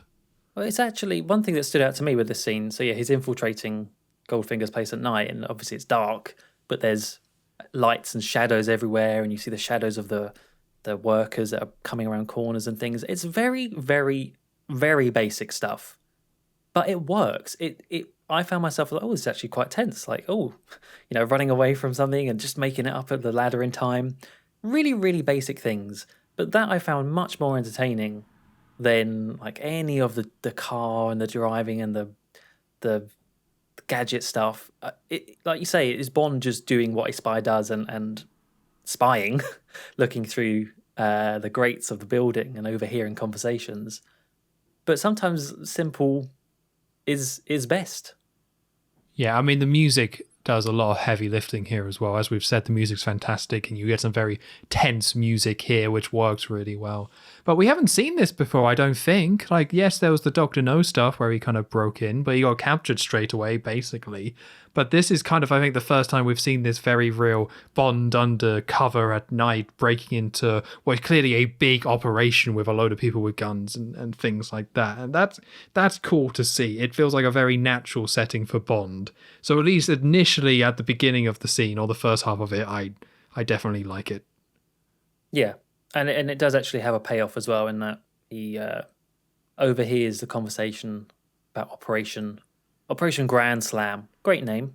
You got to give it to Goldfinger. He has some good names for his megalomaniacal plans. And actually, and Bond makes it out. Like he actually does it. Like he's actually successful. He infiltrates, he overhears, and he comes back out. It's like, great, way to go. But then it doesn't really last long because then he's back up in the trees. I did wonder also, you said about that shot where it's like he's in the trees and it turns to night. What was he doing? What was he doing for that time? I would guess smoking. Just smoking and just pondering the world. What's that massive smoke cloud over by the hill? Fire. Nothing. Fire, yeah. Anyway, yeah, he goes back up to the trees. Almost gets caught, I think, but then spots that there's another person there. I don't think he almost gets caught. He hears a sound. Yeah, like there's someone walking behind him. You see like a very vague, shadowy figure walk behind. Yeah. So he like ducks down.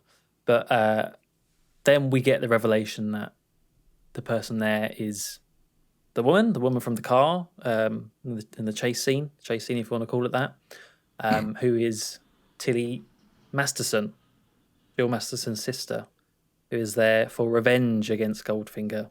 And obviously Bond wants Goldfinger alive, she wants him dead. And this, yeah, I can finally get to this point now, which is like they have this idea of the sister wanting revenge.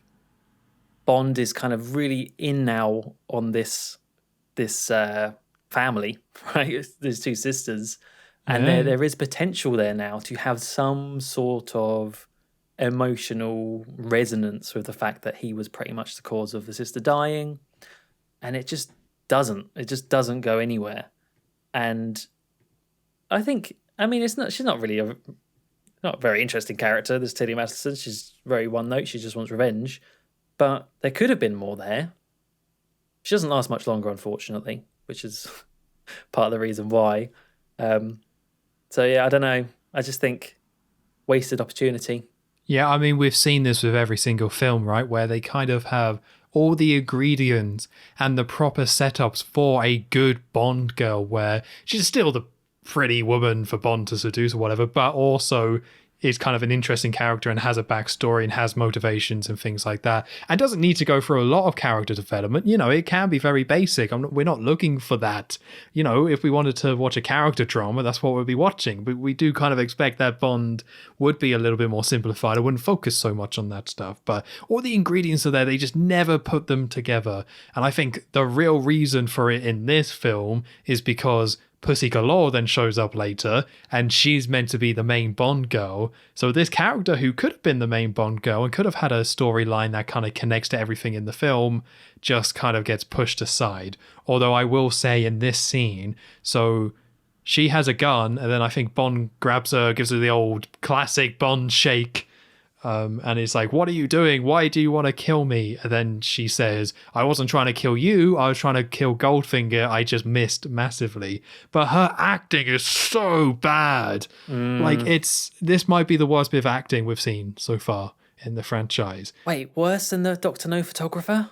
Yes, I think for me it was that where she was just I can't even do the accent. It was like, I want to kill him, and it's like, oh, it's so bad. Like, for the photographer was bad, but this woman here is supposed to be trying to assassinate the man that killed her sister.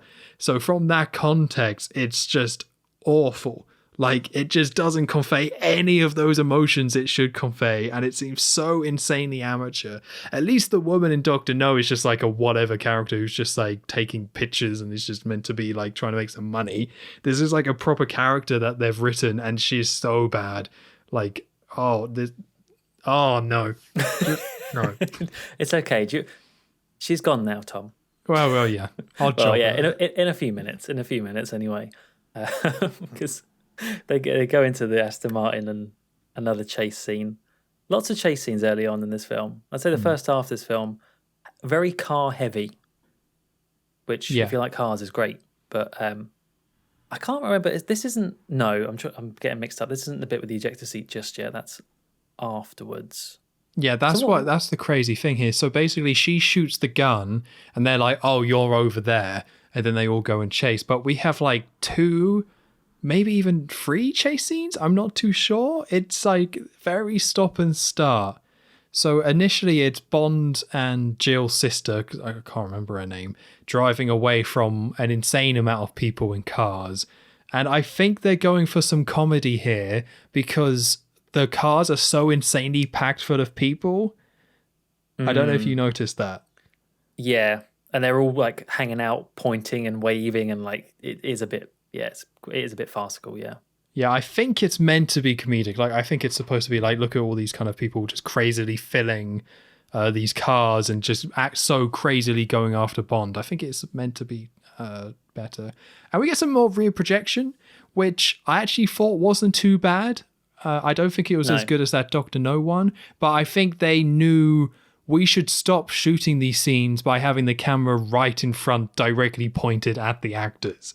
So what we get this time is, rather than having it right in front, pointing directly at Sean Connery, they put it at a little bit of an angle. So there's like more of the car and the characters blocking the rear projection, so it's not quite as in your face as it was in some of those scenes in Dr. No. Yeah, and I think the fact it's at night probably hides a lot of crimes as well. Just, keep it darker, just get the headlights in the background, and you sort of get the impression it sells it. And then you get some more gadget use. You get is it like a oil slick that he uses? So yeah, there's a few. The first one is just smoke, I think, where he just. And this is what I was saying before about how these gadgets are just kind of a little bit lame. He's being chased, so he just hits the buttons. So for the first car that's behind him, it's just a load of smoke. And they're like, oh, smoke. And just kind of crash into trees, I think. That happens. Yeah, no, I get that. That makes sense to me. Smoky trees. The second one is the oil slick, I believe. I put red paint because I didn't know what it was. But now that you said oil slick, that makes way more sense. That dastardly red paint. No, it's red. No. Not the red paint. And this also has another amazing moment, similar to what we had in Dr. No, where the guy slips. he slightly goes off the road to the top of a cliff and then just instantly just explodes. Like, It's such a big explosion. but it's like from nothing. Like, it's so good. Like, I thought the Doctor No one was silly, and it was. But this one is just like he barely goes off the road and it's a massive explosion. And it's so silly, it's good. It comes back for sure. I almost wonder, like, did it prematurely go off? Because you're right, it's just it's comically fast how quickly it explodes. And it's just, again, a far greater, massive, like, huge fireball from nothing, from literally nothing, from a bit of oil. I love it. There was more that was a justification in Doctor No for that explosion than this one.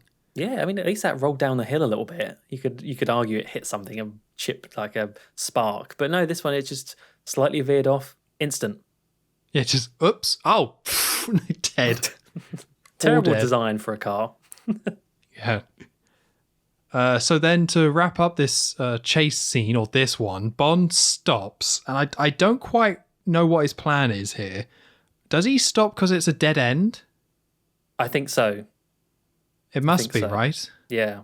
So he stops, and then he starts shooting, and basically tells the woman, "Get out of here, run," which I guess that's something. It seems a bit stupid to do that in hindsight, but whatever. He gets run, and then the hat comes out. Oddjob steps out of a car, throws the hat, hits the woman.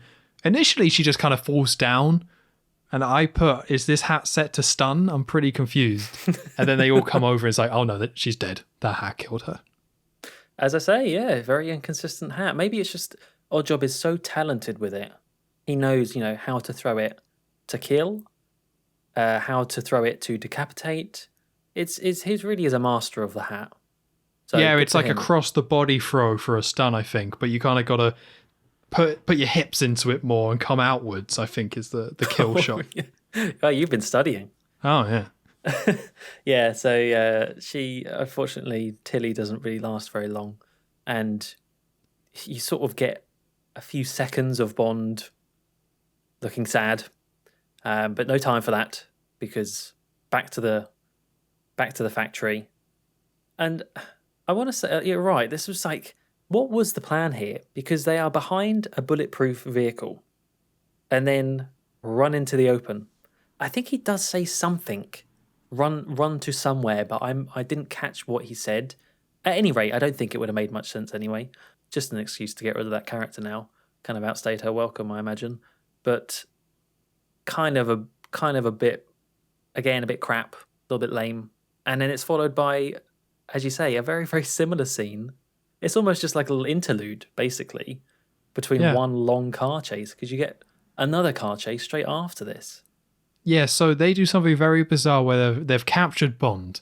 They're like, we've killed your girlfriend. Bond's like, "It's not my girlfriend." And he's like, "Well, she's dead, so let's all move on." They don't actually say that, but yeah, it is meant to be a little bit somber. Yes, it's meant to. But then they make Bond drive the Aston Martin, and then even though they have a comical amount of guards, they only put one guard in the car to stop him, and then they have him drive with an escort back to the base. And I think the real reason for this is because they wanted an ejector seat scene in the Q branch. They set out where it's like, "Bond, you're going to be able to eject your passenger seat." So rather than finding a natural way of having that happen, they simply have this chase stop and then have this capture scene just so Bond can eventually escape with this to then carry on with the chase scene. It's very clumsy. Very clumsy. I would have always preferred if he just used it on Tilly by mistake. Now that would have been good. Yeah, then she dies. Whoops. They killed two birds with one stone then. That's two sisters. Whoops. That's just a malfunction. Two sisters with one stone, as they say.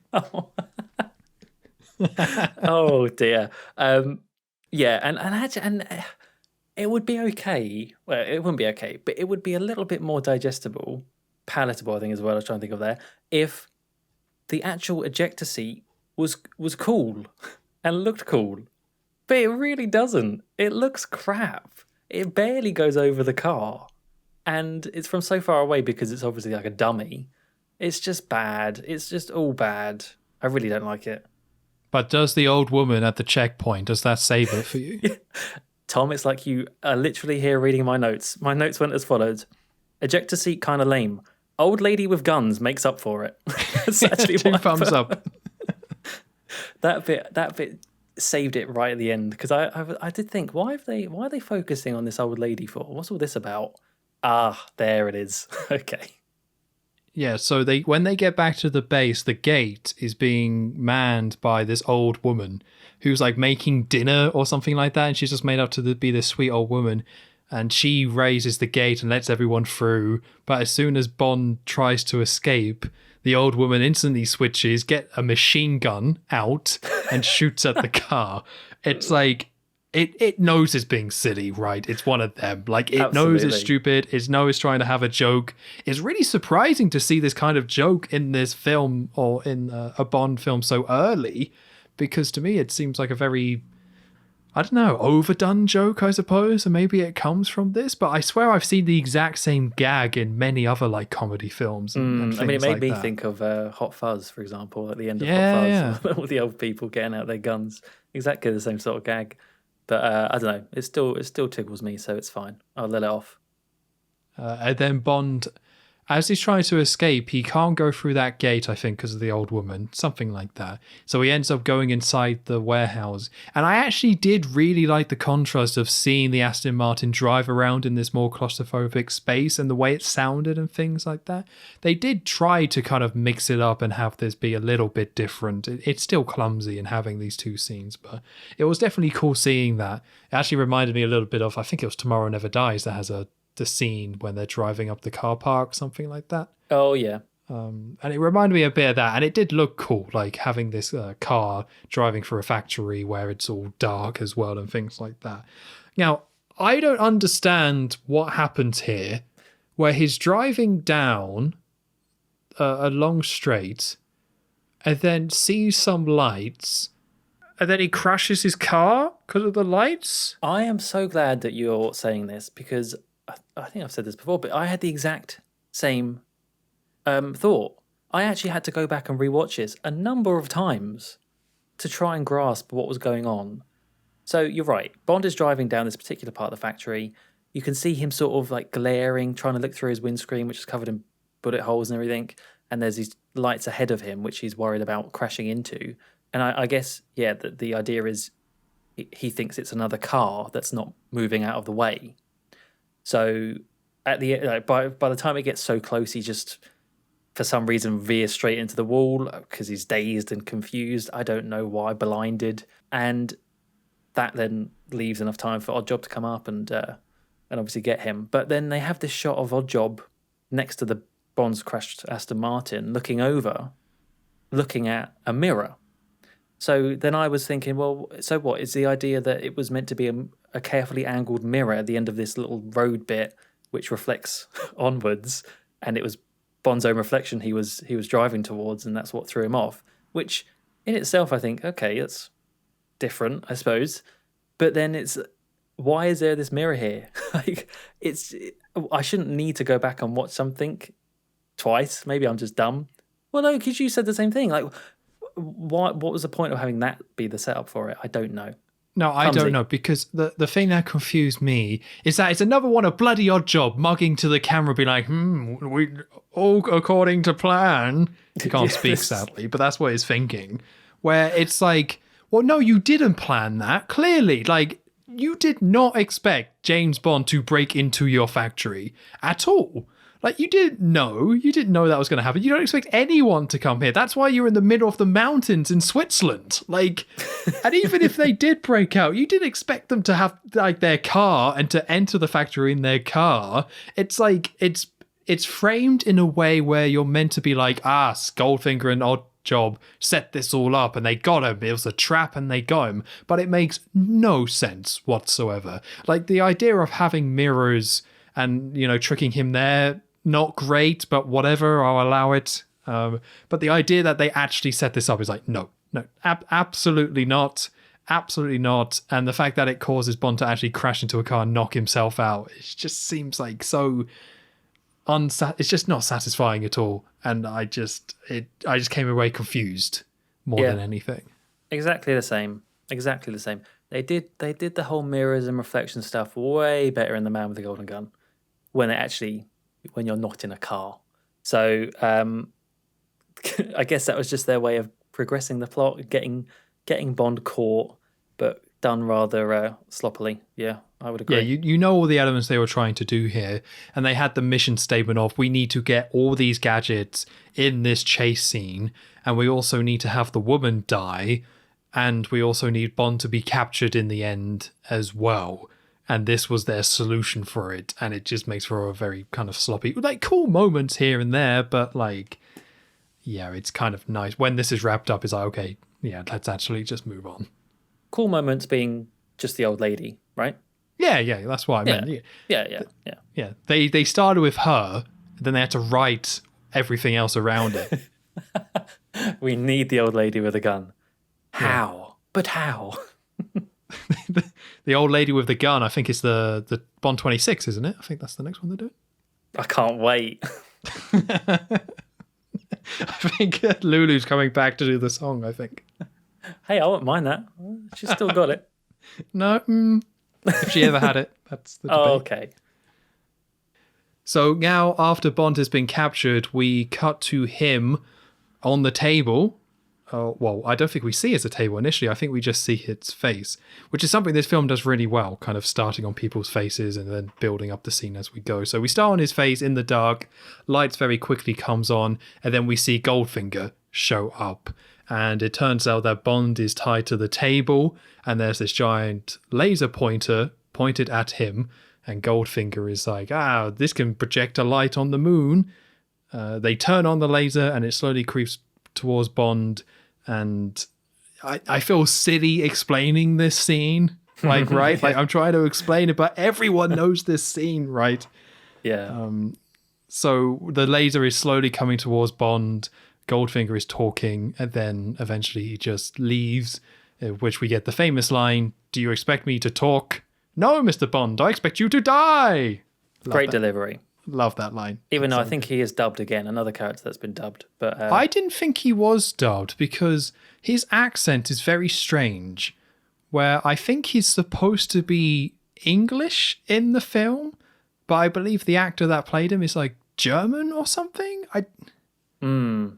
I didn't quite understand that part of it, but I thought somebody earlier in the film said he is meant to be British, but his accent again had this like more sometimes like German almost kind of sound to it. I couldn't quite figure it out. Do you know what? It might not be that he was. Yeah, in fact, you might be right in that it wasn't. Maybe he was dubbing himself, some ADR, and maybe it was just to improve the audio. There definitely are times where it doesn't quite sync up. But you're right in that it could actually just be the original actor still, just re-recording. Yeah, I'm trying to look this up just to see if he is actually meant to be German or not. Yeah, he's British, but he doesn't sound like it, is apparently something that Felix says. And then this Wikipedia article guesses that he's probably German by birth. Oh, okay. Oh, there you go then. So yeah, he's meant to be British, but again, a little bit of a German side. And I think I love the delivery of that line. Well, it's here where you're actually seeing, we said before about how you get these parts of where Goldfinger looks like a bit of a buffoon and snapping his pencil, pulling funny faces when he loses and stuff like that. And then you kind of balance those out with scenes like this where he actually seems like he knows what he's doing and he's got Bond caught. He seems competent and he seems actually threatening, which is important. Can't have too much of one or the other, I suppose. But yeah, I mean, it's an iconic scene. What really can you say about it? I mean, it's been parodied so many times and so many different things. And I think you said earlier, it's what makes this scene so good is that Bond doesn't have any gadgets. He's the way that they get attention, ironically, is just without the gadgets. It's just him on his own, strapped to a table. The only thing he has to use is his wits and thinking of what he knows as a bargaining chip. So yeah, great scene, great music, great editing, all great. So I would say this is my favorite scene in the film. I think there's been a good amount of build up to it, and with Bond being captured, that's always kind of a fun dynamic when they kind of flip the tables like that. And the fact that Bond has been interacted with Goldfinger for so much of this, and the back and forth, and we finally see it flipped where Bond has always had the upper hand against Goldfinger, but now Goldfinger has him in. It's so the other way, where Goldfinger just has him completely in the palm of his hand. And what I love about this scene is that Goldfinger. Now, it's a little bit of a cliche about how the villains don't wait to see Bond die, and that's how he escapes, but that's not what happens here. He walks away, and I think it's such a baller move to be like, I don't care about you so much. Like, you're such a small part of this for me that I've set up this elaborate trap, which also they do have a reason for having the laser, which we see it later in the film, which I thought was very nice that they do kind of explain why it exists. It's not just a random laser. But to see Goldfinger just like slightly talk to him a bit about Gold and be like, yeah, you're annoying, I don't know. And then he's like, I'm going to go. And that line just is so good, where it's just like, no, I expect you to die. Like, I don't care, I moved on. And then you see Goldfinger talking to like a scientist or something like that. Like, he gets on with his day while Bond is slowly being killed. So Bond doesn't just have to try and talk to Goldfinger in terms of them sitting, he's not there sitting with him having a chat. It's Bond desperately shouting for his life at a man who no longer cares and see the issues resolved. And that's what I think brings so much of the tension out of this, that we get this role reversal, and then Goldfinger is disconnecting from the situation, and Bond has to desperately try and bring him back, which of course he eventually does, and the laser shuts off at the last second. But even though we know what's going to happen, it just works so well. It definitely my favourite scene in this whole film. Yeah, I'm trying to think of what other things might be better. I mean, yeah, you got the old lady with the gun, but I can't think of any other scene that would probably beat this one for me. Although I will say, did the laser need to have these blue lights around it? I just picture Goldfinger there with the designer. Like, right, so we got this laser. It's like, it's good, but it needs some flashing blue lights on it. It's just like... Obviously. I think it does, yeah. I don't. Yeah, it really just brings it all together, That's the bit that just looked very, it's like, oh, it's kind of a bit sci-fi almost, but it's going through some things right now. It's a midlife crisis. Just trying some different things, yeah. Yeah. Yeah. But no, great scene, and mentions about Operation Grand Slam to finally get out of it. And I like that it's not just the way he does this is not just that what he knows, but that what would happen if he disappears. So he uses his existence as the chip to stay alive. And so that's when you could argue that Goldfinger and Bond become very chummy, because they never leave each other's side pretty much for the rest of the film. It's really just them together. And I think this is actually where, to me, the film... I mean, I'm not a big fan of the film really in general, if you couldn't have been able to tell already. But I think after this point is really when you start to just get Bond being dragged along and kind of watching from the sidelines in Goldfinger's custody, I suppose. So, yeah. But he is saved from the laser. So I do want to say something that brings this scene down is we get lots of shots of Sean Connery's face, and he's not very sweaty. He's not very sweaty. I've come to expect a certain level of sweatiness when it comes to Sean Connery's face, and it's just not there. He seems quite calm. He's sweatier on other basic scenes where, like, when there was a hairy spider, he was, hairy spider. It was, like, way more threatening, apparently. I guess, once you've been through those, each one afterwards, it just loses a little bit until by the, not a drop would be later on. It's fine. Take on anything. I didn't buy this whole Bond box set for Sean Connery not to be sweaty, Joe. Like, I want some sort of refund. Well, good luck with that. I just imagine you now taking that back to a shop. Like, literally, just some cashier. Not enough Connery sweat. Yeah. I looked in the bonus features and it wasn't there, and I thought, that's not right. It should be there. Do you know what? We'll email... I need to make up for what I said about Michael G. Wilson earlier, not getting the Bond car. We'll mention it in the email. Yeah, I think so. There must be some deleted scenes or something, I don't know. It's in there. It's in the archive somewhere. Yeah. So once again, they knock Bond out. How do they do it? Do they inject him or gas him? They have like a gun, like a sleeper dart sort of Oh, gun. yes, that's right. Yeah. So they knock him out, and we go straight from one iconic scene to another iconic scene, where once again we cut to Bond's just his face. It's all quite claustrophobic, so we don't know what's happening. So it's just Sean Connery kind of waking up on his face, not very sweaty, sad times. And then it's all a bit blurry as we go to first person view for Bond seeing this woman. And then Bond asks, "Who are you?" And she says, "My name is Pussy Galore," of which James Bond responds, "I must be dreaming." Mm-hmm. Which is another very kind of iconic moment, which was nice to see, I suppose. Yeah. It's one of those, yeah, you're right, it's one of those things that's often kind of clipped from the film. And I think just, yeah, the name Pussy Galore, obviously now, I think even then it was silly, obviously. But it's just such a silly parodied cliche thing now. It's just, you just can't take it seriously at all. I don't think you ever really meant to, but even just watching it now, it's like, oh my god, Pussy Galore. Yeah. Mm-hmm. So I was doing this on my phone, and my phone never really accepted the name Pussy Galore. So it changed it like every time just based on what I was typing, but I didn't want to pause the film to be like, no, I meant Pussy Galore phone. So the first one, it was like Ussy Galore is what it went with. Right. And then most of the time it defaulted to Pissy Galore, which I would say is worse. But that's way worse. So about 6 times on my notes it says Pissy instead. Sorry, that's especially with Goldfinger as well. That just leaves other connotations that I don't want to think about. No, we're not here for that. We're not that sort of podcast. Filth. That's smut.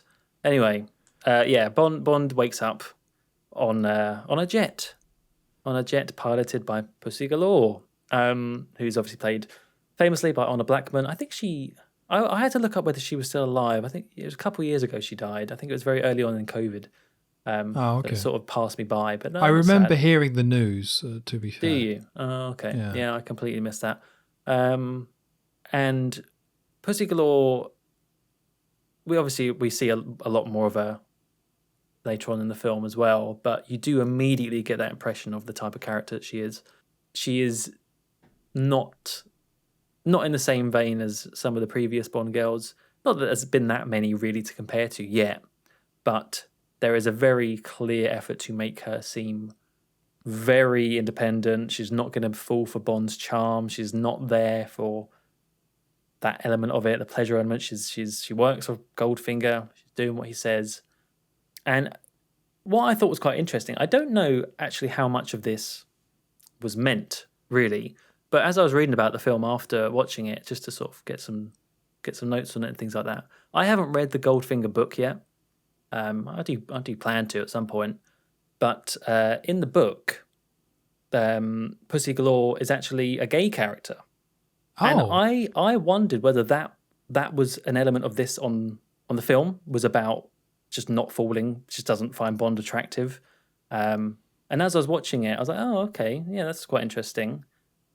Obviously, later on in the film, it kind of falls to the wayside, that idea, but yeah, I just thought, oh, okay, well, maybe there was an element of trying to show that on screen, because she does have like an all-women, what are they called, flying circus, like maybe there's something there.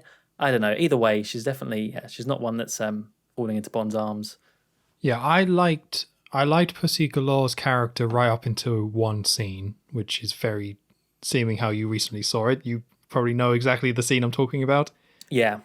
Yeah, but everything up to that point is good because she has almost that Moneypenny sort of vibe, but a little bit less flirty, where you feel like they're on even kind of levels, where Pussy Galore is like, well, I'm here to make money and I'm very good at what I do, and that's kind of that. So I'm going to, I've got to keep Bond hostage, so I'm going to do that. But again, it's not like over the top Cold War.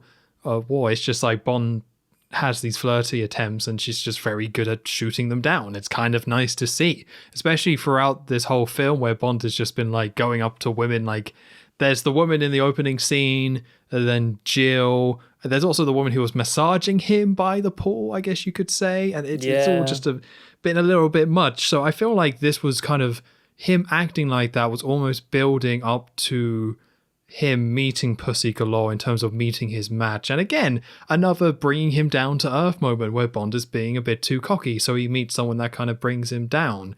But unfortunately, that completely goes out the window, which really hurts the film, in my opinion. And that's actually not what's happening, which is kind of sad. But again, initially, I do really like this character. It's just where it goes, where it's just kind of a shame. Yeah, I've just you listing out all those examples of where it's worked for Bond previously, and then now it's just completely, she's immune to that. Just made me think about the bit in the, again, it's right at the beginning, where how he gets into Goldfinger's room, and there's that maid, and he just sort of grabs her and grabs the key, pulls her towards the door, and then it's like, "You're very sweet," as he closes it. It's just another sign of those very flippant attitudes, and then I suppose, yeah, you could see a strength in that it does make this character dynamic between him and Pussy Galore feel a bit more powerful. Although, as you say, completely wasted later on. But this whole bit in the plane, again, it's very it's played for laughs. Well, I say laughs. It's not really that funny, but it's definitely quite light-hearted because he's on the plane. Pussy Galore goes back to piloting the plane, and so he's left to go and get dressed with his suitcase and everything, and goes into the bathroom. And I think the bartender lady was there, like, she's keep an eye on him. So there's like 3 different, or maybe just 2 different spy holes in the bathroom, and every time she looks through one, Bond covers it, and then looks through another one, and he covers that with shaving cream or like the lid of the suitcase. I mean, it's innocent enough, it's fine. And I suppose we do get the whole idea of, again, it's that little tracker. That little tracker keeps coming back, which he plants in his shoe so he can be detected. Yeah, I think there's a couple of things to note about this scene. First of all, I think this is the first time that James Bond says martini shaken, not stirred. Yeah. Because he didn't say it in Dr. No, the waiter or the guy at the hotel said it. Then in From Russia with Love, I can't remember him saying it. I can't remember. I know he had a martini, but I don't think he said it. Don't think so, no. So this is the first time where someone says, "Bond, what will you have to drink?" And he says, "Martini, shaken, not stirred." I mean, he doesn't say what type of martini, so I don't know what he's on about, really. There's quite a few martinis, but he just says martini for some reason. Still has a lot to learn. Yeah, exactly. He knows about brandy, but not martinis, the drink he drinks all the time. Yeah. But also, Bond has a slight stubble in this scene, and I actually quite like that look. I don't want him to have a slight stubble the whole time, but it was quite interesting to see Bond being captured and having a slight stubble, which is why it's kind of a shame when they go the other way, where during this scene where, she's trying to see what he's up to, he shaves, he's got another grey, really nice, expensive suit, and then he's just kind of back as being James Bond. So any opportunity they had to set this up as being a little bit different kind of goes out the window. Which is kind of a shame, but it was still nice to see Sean Connery as James Bond with that bit of a stubble. It was quite distinct, the fact that he hadn't shaved. I suppose we don't really see anything like that again. And I'm thinking, just off the top of my head, you get kind of the extreme of that with Die Another Day. Die Another Day, where he's full bearded and homeless man looking. So yeah, that's true. I mean, it does kind of have that without really putting too much focus on it. I mean, it's just a bit stubble, but it adds to that element of Bond is out of his element. Maybe not out of his element, but he is caught. He's not in control. He's not in control of the situation, exactly. So, yeah, I'd never actually really thought about that, but it does look good. It looks good with a bit of stubble.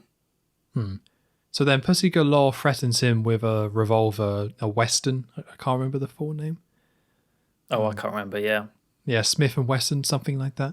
And then Bond, being now that he's shaven and in a grey suit, and he's like, "Oh, Pussy Galore, what are you doing? You wouldn't fire that gun in here. The pressure would kill us and it would suck us all out." And she's like, "Oh, good point, James."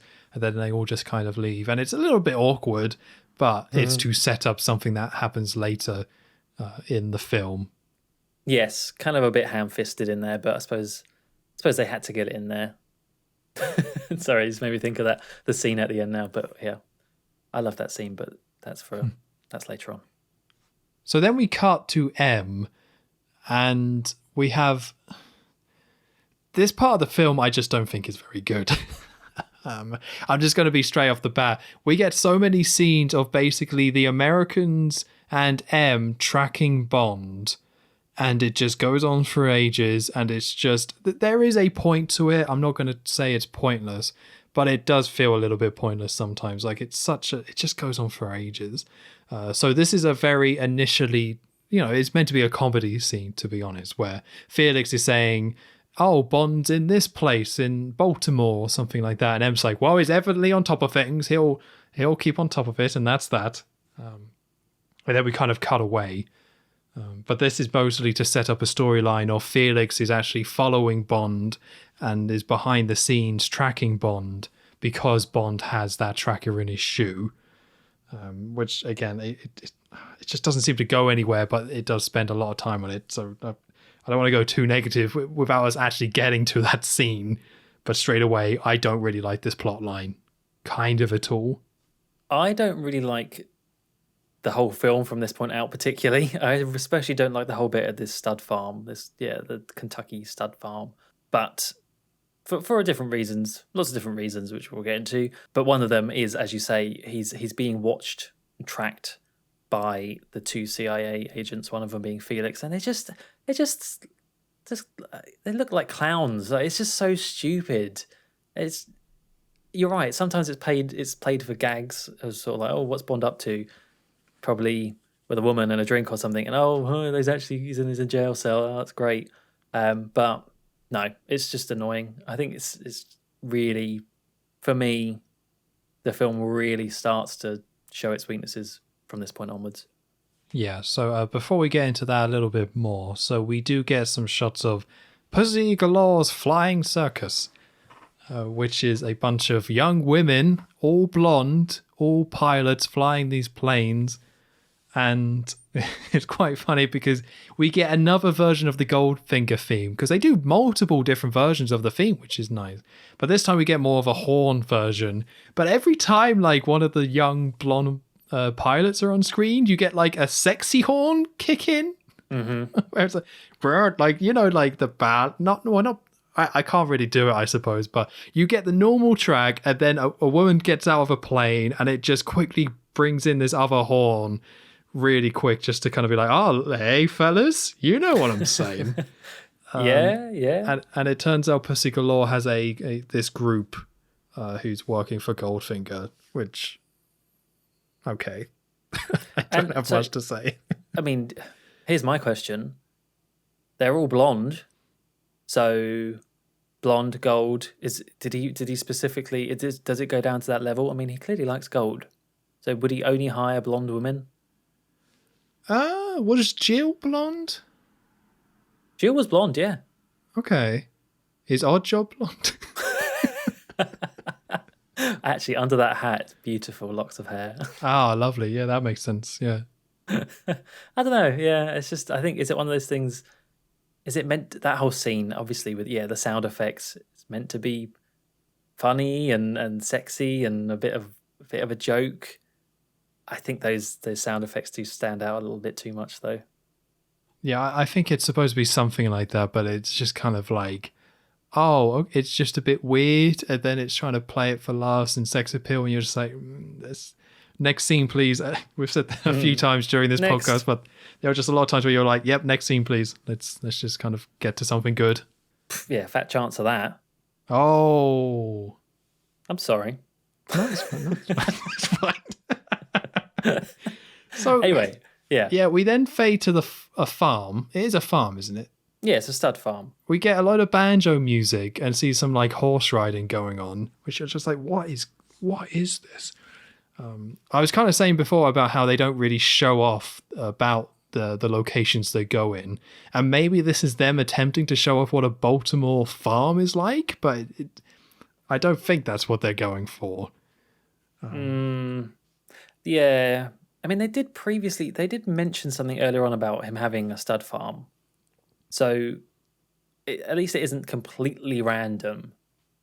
And I think one of the things with this film is, heavy emphasis on the American locations. Spend a lot of time here, obviously at Fort Knox as well, Miami briefly. And I think I was reading that there was a conscious effort for that because of how well the films were doing in America. So they were sort of catering it a little bit more to American audiences compared to the previous ones, which were Europe and Caribbean. But the whole thing at the stud farm is it's just a backdrop, isn't it? Because there's really nothing well apart from the barn scene, because there's nothing really linked to it being there. Yeah, this is all purely about setting up the final big action piece of the film, which is fine. It just kind of takes forever and takes all these detours to kind of get there, and it's mostly just kind of confusing. So let's try and get through these. So we have a scene of Goldfinger where he's meeting up with a lot of American mafia types, and to be honest, I quite enjoyed these guys quite a lot because they are so stereotypically like American mafia. Yeah, like twirling mustaches almost. You felt like it was very. Oh, it's more like, hey, a wise guy, hey, that's me. Hey, oh, I'm walking here. Hey, I'm walking here. Goldfinger, hey. Oh, where are they in my notes? Yeah, that's it. So basically, Goldfinger brings him into this big room, and then it's meant to be just like a man's place. There's a pool table, there's a bar and stuff. It's meant to be one of those like country club retreats type of place. And then at some point, Goldfinger starts hits buttons so he can reveal a big map and a big diorama, is that what you call it, I guess? Yeah. Of Fort Knox and stuff, so he can explain what his plan is. But like, yeah, when the whole thing starts flipping, they're like, hey, what's going on here? And one of them's like, hey, what is this, a merry-go-round? Hey. All these tiny little bits, the tiny little audio snippets. Yeah, so they're so over the top. And they're like, hey, Goldfinger, you owe me $1 million. Like, they can't even come up with a... Like, they all, apparently, Goldfinger needs to pay them all $1 million. And they all hate each other as well. Yeah, apparently. They're all enemies. Yeah. But yeah, they're fine in this one room together. Yeah. So Goldfinger starts to explain this plan. And between this kind of starts. And then as that is starting, we then cut to Bond in his cell. And I kind of like this scene. We get him in a very tiny cell with a little small window, and then a guard sitting there, like completely nonplussed. And Bond keeps walking away, and then walking up, and then waving to him, and smiling. And that's something I noticed in this film. James Bond is smiling a lot. I don't know if that's a weird thing to notice, but Sean Connery is just smirking or smiling for most of this film. I think you're right. Sean Connery just having a great time, clearly. Which I think ties into what we may end up talking about later about this is a very cocky version of Bond. And it's what you kind of mentioned before. This is definitely not the same Bond. Like, this is a different interpretation of the character. And we kind of see this a little bit with this scene where he walks up, smiles and waves, walks away, walks up, smiles and waves, walks away, and then comes back, smiles, and then winks, and then sinks down and disappears. The wink is good. I do like the wink. So then the guard comes up, looks in the door, can't see him, and then he starts opening the door, and we see that James Bond is on the ceiling and drops down on the guard as he enters and knocks him out. Genius. What's the physics of this situation? I don't know. How did he get up there? Can you sink down and then climb up and hang on top of the ceiling without ever revealing yourself to that square on the door? Because I would say no. Cocky Bond can. Right, apparently so. Like, I would buy it almost if it was like Mission Impossible, right? If it was like Ethan Hunt or someone like that. But Sean Connery, the hairy Scotsman, like getting up there. Hey now. We don't need to get hair involved with this. Well, they started it. The amount of times he doesn't have a shirt in this film. I think we do. Yeah. I mean, it's a fine little scene, and it's kind of, they have a little payoff as well, don't they? When he's later on back in the jail cell, and there's like 8 guards watching him instead of 1. So it's it's fine for what it is, but you're right. If you actually think about it, you're like, well, and also, why was only one guard there to begin with? There were so many at the Geneva place. Yeah, like, I mean, they did this before with the Aston Martin, though, right? We'll just put one guard in the car, and that'll fix him up right up. And they just did it again. Never learns from his mistake, Goldfinger. No. So again, cute little scene, but like a lot of these scenes in this film, just whatever.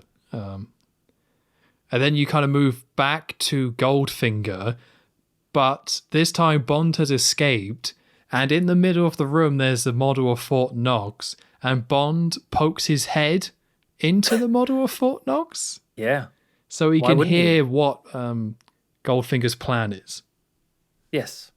Yeah, perfect opportunity to explain the rest of the plot to the audience, and the other mafiosos in the room about, basically. I mean, it's a very simple bit so far. It's just he wants to steal the biggest bank in the world, which is Fort Knox, because you don't get the other element of his plan quite yet. I just thought this whole bit with the demonstration of the plan, I don't know. It is that Bond villain lair to an extent. It's not really a lair, but it has all these overly complicated moving parts and walls that spin around and this giant table that reveals itself. It's, I don't know. It's stupid. I didn't hate it, but it is silly. I think the thing I really didn't like is what follows. What happens to all these mafia guys. But yeah, anyway, that's a little bit afterwards, because Bond is under the model. You can just see his eye through one of the windows of Fort Knox, which, could have easily got spotted there. So again, getting cocky. You're right, he's very cocky. But it doesn't take long for him to get recaptured by, is it Pussy Galore that finds him? Yeah, so basically he's listening to the plan, and something that I noticed is he's writing all this down, and they show a shot of it. He has very lovely handwriting. You wouldn't... For someone who smokes and drinks and does what he does, you wouldn't think it, but delightful handwriting, very legible. Oh, I'm sure he went to the best schools. So... Oh, he must have done. Must have done. Absolutely. I think, didn't he go to Oxford or something? Isn't that actually part of the character? It's one of those, Eton, I can't remember. Yeah, it's something like that. So one of the mafia guys during the meeting leaves. I think he was called Solo, which feels a little bit on the nose. But whatever. And we have Bond writing, doing his lovely little note. And I love this little moment because, again, Bond has been very cocky. So whenever Bond kind of gets knocked out back down like this, literally in this case, it's quite satisfying. So someone grabs Bond's legs and he just falls flat on his face. And it's like, I like Sean Connery. I like James Bond. I love that he fell on his face. And then he turns around and it's Pussy Galore who's grabbed his legs. That's a quote there. Yeah. But yeah, it gets caught. And then the little bit of paper with the lovely handwriting sort of wraps around the tracker, puts it in his pocket, doesn't he? Yes. And I think the stuff that you overhear from the plan is basically releasing, can't remember the name of the gas now. Something 9, Delta 9, maybe? Yeah, they have a name, but I couldn't tell you. Some toxic gas that would knock out all the guards in Fort Knox, and that's how they're going to plan to break in. So that's what he writes down on the note anyway, and it's happening tomorrow. But yeah, doesn't really get very far with that because he gets knocked out back in the jail cell, and then there's, as I say, about 8 guards this time keeping an eye on him. I did like that moment. That was quite funny. It's a little thing. It's just, yeah. I think there might have even been like a little funny, like a little lighthearted music cue with that bit as well. It's just, yeah. Yeah, there's a lot of stuff in this film that's kind of play for laughs, and some of it does work, but it blurs that line between tongue and cheek and nod. Although you could say that about the whole franchise, to be honest. So yeah, it's just very noticeable in this one with how many core elements are in here, but there's definitely more comedy. Like, there's been comedy since Doctor No, but there's definitely more comedy in this one than the other two. So what this all leads to, or so you say there's the one mafia guy that that objects to Goldfinger's plan, doesn't want any part of it. He just wants his money and he wants to go. And so Goldfinger obliges. This whole bit, I get it. I get what they're trying to do. So I can't remember his name. Solus, something like that. I think it is Solo, which again is like, oh, the guy who's by himself who leaves is called Solo. Okay, all right, nice one, guys. He gets his $1 million in gold put in his car, and why is Bond out by this point? Why has Bond been released? So basically Bond has escaped, but we jumped ahead a bit with him being in the room. So instead what has happened is that Pussy Galore has captured him, is bringing him back to the cell, and they accidentally come across them at the front of the house at the same time. So they have to pretend like Bond actually isn't captured, and then he kind of goes along with it, and then afterwards is when he gets taken away. That's right. So yeah, Bond is there and slips the tracker with the note into the mafia's pocket. I guess with the idea being that, once the CIA agents see him move, they're going to track that and then hopefully find the note and the message. Then what follows is just one of the most bizarre scenes of the film for me, which is Oddjob driving the mafia guy seemingly to the airport. Although what actually happens is, he misses the turn. Where is he going instead? He's going to... What are those places called? Car compounds? I think I know. Where cars get crushed, basically. The pound, I guess, right? Car pound. Because Solo gets shot very quickly. Gets shot. And then they decide to crush the car. And it's not that I don't think it's fine, crush the car, whatever. It just takes so long. It's like, is this meant to be exciting, watching a car getting crushed? I swear they just spend so much time with this shot. And it's just a car getting crushed. I don't get it. No, it's weird because there's no spin, as you say. There's no music to this scene. Oddjob just shows up, and we know the guy is dead in the car. I believe he's meant to be dead in the car because, he has to be because the tracker's in there. And then it just gets picked up and it gets put in the crusher, and then it gets crushed, and then the cube gets moved and it gets put into Oddjob's car, and then Oddjob drives away. It's like what I was saying before, when usually films edit out certain scenes. This is another one of those scenes where it's like, well, why don't you just show them go to the toilet if you're going to waste our time with this sort of stuff? No, that would be something. You could have just cut to Oddjob killing the guy and then cut to there's a way of doing this, but they just show everything and it just takes ages. And all it leads to is Oddjob driving back with the cube, I think. I don't even know why he takes the cube. And then the Americans are like, the signal is gone. I guess we'll go to the farm? I guess. It's so tedious. Well, he takes the cube because it's still got the gold in it. But was car crushing a new technology in 1964? I don't know. It just... audience is going, wow, that car's turned into a cube. Amazing. Wow. How do they do this? Yeah, I can't imagine that's the case, but it's just because also through this, the Americans are following Oddjob. So that's another thing that makes this tedious, where they're following him. They almost miss the turn, but then Oddjob just gets the car crushed anyway, and then we just kind of go back to the Americans being like, that I guess it's gone. Let's go back to the farm, I guess. And that's that. It's like, my God, this film just, it's one of those where I praise Dr. No for being simple and being fast paced.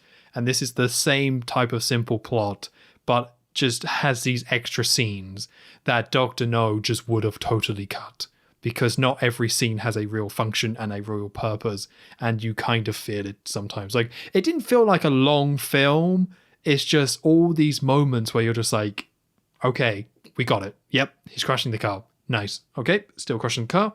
Okay, cool. All right, it's becoming a cube. Nice. Okay, we've got it. It's become a cube. Nope, they're showing it being picked up. Okay, it's going into the car. Right, Oddjob back. Oh, it's just too much. I just don't get it. I was so annoyed by this. I was looking up how long I'd spent watching it. And from sort of leaving in the car with Bond putting the tracker in to coming back, about 5 minutes of screen time, which Oh, is huge if you think about that in terms of a yeah. film. 5 minutes to watch a car get crushed and come back. I haven't got time for this. It's just you really feel it coming off the other two Bond films where they just had such fast pacing, sometimes arguably too fast pacing. And this one can be fast paced at times, but as you say, everything from the farm onwards just goes into a different gear, and we just spend so much time on stuff we just don't need time to we don't need to do this. Yeah. And meanwhile, well, actually, I don't know, it was just before. Yeah, I guess, meanwhile, I guess, because he would have left the room, Goldfinger gasses all of the mafia guys and kills them all. Yep.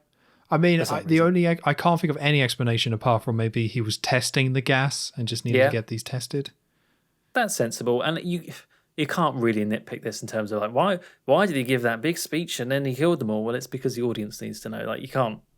It's very clear filmmaking going on here, narrative. I'm not going to bash it because of that. I'm not going to be like, that's a stupid thing. Why did he do that for? But I think they could have maybe done it a little bit neater than that. Anyway, It's once again a bit clumsy. Like, it just doesn't. It serves one function without properly serving the other function. Like, you could have had any number of things. You could have maybe had them capture Jill's sister and kept her in the film at this point, and then have him. I don't know. Have something there. I don't know. There's other ways of doing it, and they just kind of needed to. It's one of those where when you kind of think about it, you're like, oh, I guess it's fine, or oh, I guess this is why this has happened. But in the moment, it's just more kind of like, huh? What? It's just more confusion to why things are playing out the way they are. yeah, exactly. And then we fade back to the farm because the Americans are now heading back there. And this is another case where the Americans just look dumb because they're just standing by the fence and they just get spotted instantly. Straight away. And it's here where we get the explanation to why James Bond is still alive, or at least it kind of comes together a little bit more, where I think a very common criticism of this film, and I don't really disagree with it, is why do we have James Bond being captured and kept alive by Goldfinger for such a large amount of time?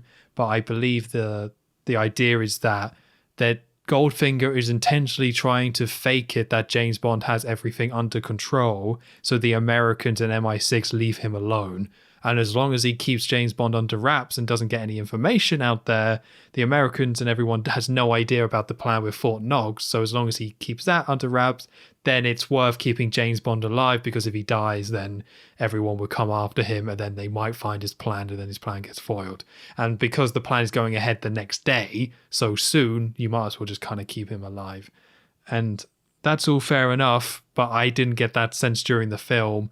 And it's one of those, for me anyway, it was more of an after the fact, like, oh yeah, I guess that makes sense.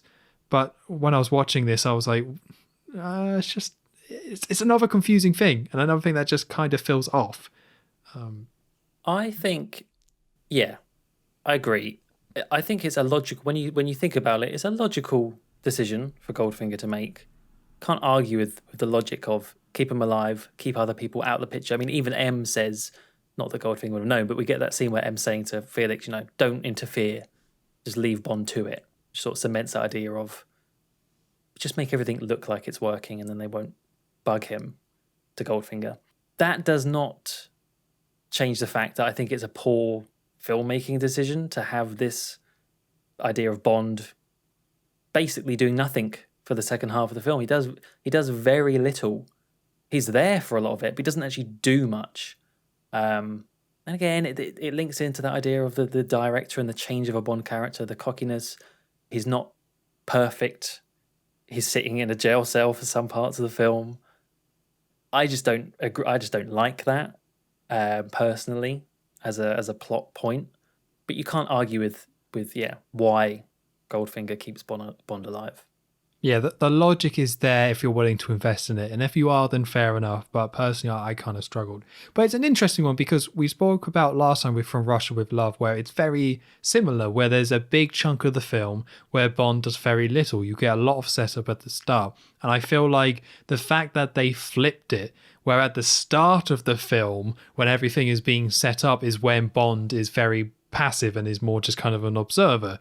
And then eventually, as the film goes on, he gets more involved. He becomes more the main character. After the members of the cast end up dying, and it becomes more focused on him. It makes sense. It's this James Bond film, and during the climax and during the second half of the film, it's all about him. But this one, we get a flip of it where it's so focused on James Bond, like an absurd amount of focus is on look at James Bond and how cool it is and all the stuff that he's doing, way more than any of the other films. And then about 2/3 of the way through, or about a third of the, halfway through potentially, he's captured and then just doesn't do much at all. And I think the fact that it has it that way round is what makes it very jarring, where we go from Bond doing a lot to doing nothing, where if you had him doing if you had him not doing much and build up to it, that feels like a proper escalation and you get more invested as you go. But yeah, as you say, I mean, it doesn't help that this part of the film is also just really sluggish and slow. If they made this very quick, if they cut out a ton of this stuff and made it a lot more streamlined, you wouldn't even mind it that much, because you would get to Fort Knox, and Fort Knox is where Bond still does some stuff in there. It's just you have to spend a big chunk of this film just with not much going on, particularly with Bond, and it just kind of drags this whole part of the film out. Pretty much, yeah. I just poor pacing, and you're right as well. It doesn't really match the template of a typical sort of 3-act. Is it 3 acts, 5 acts? Yeah. There's that filmmaking thing about having the climax and then it doesn't match that really. Unlike, as you say, From Russia with Love, I think did it a lot better. Not to say that it couldn't have worked. I think you're right. I think if this bit was a bit more heavily edited, that gap of Bond not doing anything wouldn't be as obvious.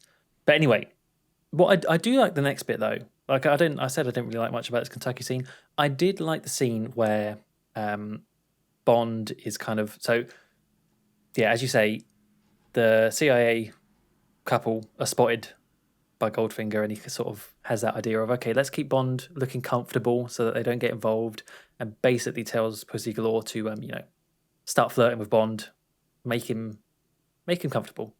And so that happens, and then you end up with kind of like a little drink between Bond and Goldfinger, and that's where you get kind of second half of his plan revealed. And what I like about this is that you're seeing Bond work it out with, along with yourself. Like it's very. I think there was bits about atomic stuff maybe before, but it was never really very heavily pointed out. Whereas I liked that you had this hand in hand revelation with Bond, and you could see him working it out, and also that you could see Goldfinger just enjoying it so much. You could see him being really smug and loving the fact that Bond is working out his grand plan, and kind of adds to that idea of the character. I don't know, he's sort of a bit of a little dweeb, really. like he loves to be seen as being smart and being proven right. And I just thought this little back and forth between him and Goldfinger, him and Bond, was really, really good. Yeah, this is where their chemistry kind of, because it's already been set up about Bond antagonizing him, but it being flipped. But now we have this more kind of casual chat where, again, they're more kind of acquaintances. And yeah, you get Bond figuring this stuff out, but it's satisfying to see. We had the plan spelled out to us before, and we thought we had it. But to have this extra twist, I really enjoy that little extra twist there. And I think it's also revealed at this point that he is working for... Oh, is it Korea? Or is it China? Oh, it would make more sense to be Korea, right? Because isn't that, they say something about Oddjob being... Yeah, Oddjob's Korean. So probably Korea then. I think it's Korea. So basically he's working with an Asian country to sink the US economy. So Goldfinger is obsessed with gold. It comes up quite a bit. And he has a ton of gold reserves. And also this other country, which I'm going to look up in a second, wants the US economy to tank. So it's kind of a win-win. So they're actually working together. And that's why throughout the film, all of Goldfinger's workers and henchmen have been of Asian descent, because he's working with an Asian country to destabilize the US economy by irradiating the gold and making it worthless in Fort Knox. Yeah. Yeah, because and apparently that wasn't in the novel of Goldfinger, and it was apparently like quite a big plot hole. People soon realizes, and they mention it in the film about how it would be so unfeasible to steal that much gold, the weight of it, and the actual operation of doing that would be impossible. So it's kind of I quite like what they did, where they fill that plot hole with quite an interesting. It's not just a cover over. It actually makes it more interesting as a plot. And yeah, as I say, you get this really good sort of superiority complex of Goldfinger, and really kind of get an idea of, I don't know, it kind of makes him seem a little bit sad to me, like just how much he's relishing this. But yeah, I liked it. Yeah, they definitely paint it that way. Something else that comes up, that whenever Bond talks to the women that's around Goldfinger, he's almost like, he doesn't say directly, but it's like, are you sleeping with him, basically? Yeah, yeah. And they're all like, no, it's strictly professional. Ew, but Bond no. asks him more than once about it. Yeah, and you can see when Goldfinger's with Pussy Galore and he sort of strokes her hand a little bit, and it's just like, oh, yeah, he's trying, but no, they ain't biting. No. So after all that, because the Americans are watching them, they're like, that all seems up above board to us. And they leave. And then Bond and we get this scene, which is probably the worst scene in the film, and it's the one that really derails things, where Bond and Pussy Galore walk away, and then they go into, is it a barn? Yeah. Yeah, they go into a barn. Like, Bond grabs Pussy Galore twice, trying to kind of be, I guess, flirty would be the word, but basically hitting on her again. So she flips him over, of which, because she's trained. I can't remember what she's trained in. Is it Qui-Gon Doe or something like that? Oh, was that a line in the film? I don't recall that. I think it's something like that, or it might be Bond guessing, but she is meant to be trained in some sort of martial art. So then flips him over because he's grabbing her. Bond then trips her on the floor, and then, how did I write this down? I put awkward. Yeah. Bond then flips her and then basically goes to kiss her, which she is very visibly not okay with and is very visibly trying to make it stop. But Bond eventually does kiss her, and then after a little bit of kissing, she then melts and is into it. And it's like, that was hard to watch. It's like, this. I hope this is the worst that Bond gets in terms of this type of stuff, because this was kind of painful to sit through. I want to say that it probably is, at least I hope it is the worst. Yeah, I kind of similar vibes. I just said it was very, very uncomfortable. Very poorly aged doesn't really go far enough. But one little positive just before this bit, I just another little thing that made me laugh that wasn't really that funny, but it just tickled me. It's just how much she gets launched into that pile of hay. Like, Bond doesn't even do that big of a move, and she is thrown. Anyway, yeah, the scene itself, bad, obviously for the reasons that we're saying. It's just like very, very, very dodgy, but also bad in the sense of for the character, which is what we were saying before about how it just completely lets that idea down of Pussy Galore being different and not falling for him and actually acting as a bit of an equal to Bond. That just goes out the window after a very, very forceful kiss. And I don't know, yeah, it's like, I actually looked this up afterwards because I this was one of the things that was in my mind about this film before watching it. I knew this was going to come up, obviously, and I was like, oh, how is this going to be? And I looked up kind of what people said about it. It's kind of, as you'd expect, it's not great. There are some people trying to defend it by saying that actually she's smiling. It's like a sort of play fight thing. And I don't really know you can get away with that. I mean, I did go back and watch, and it's like, well, I suppose if you really want to see like that, you could, but you can't really avoid what you're actually seeing, like the struggle. And it's just like the lean in and everything. It's just so bad.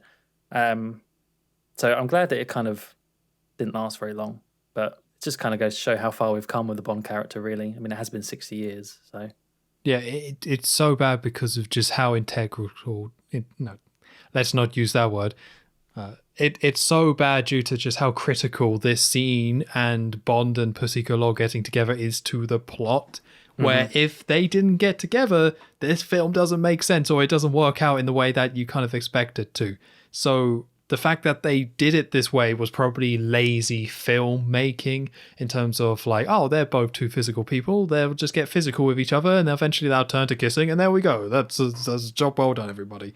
But it just comes across as so awkward and just gross.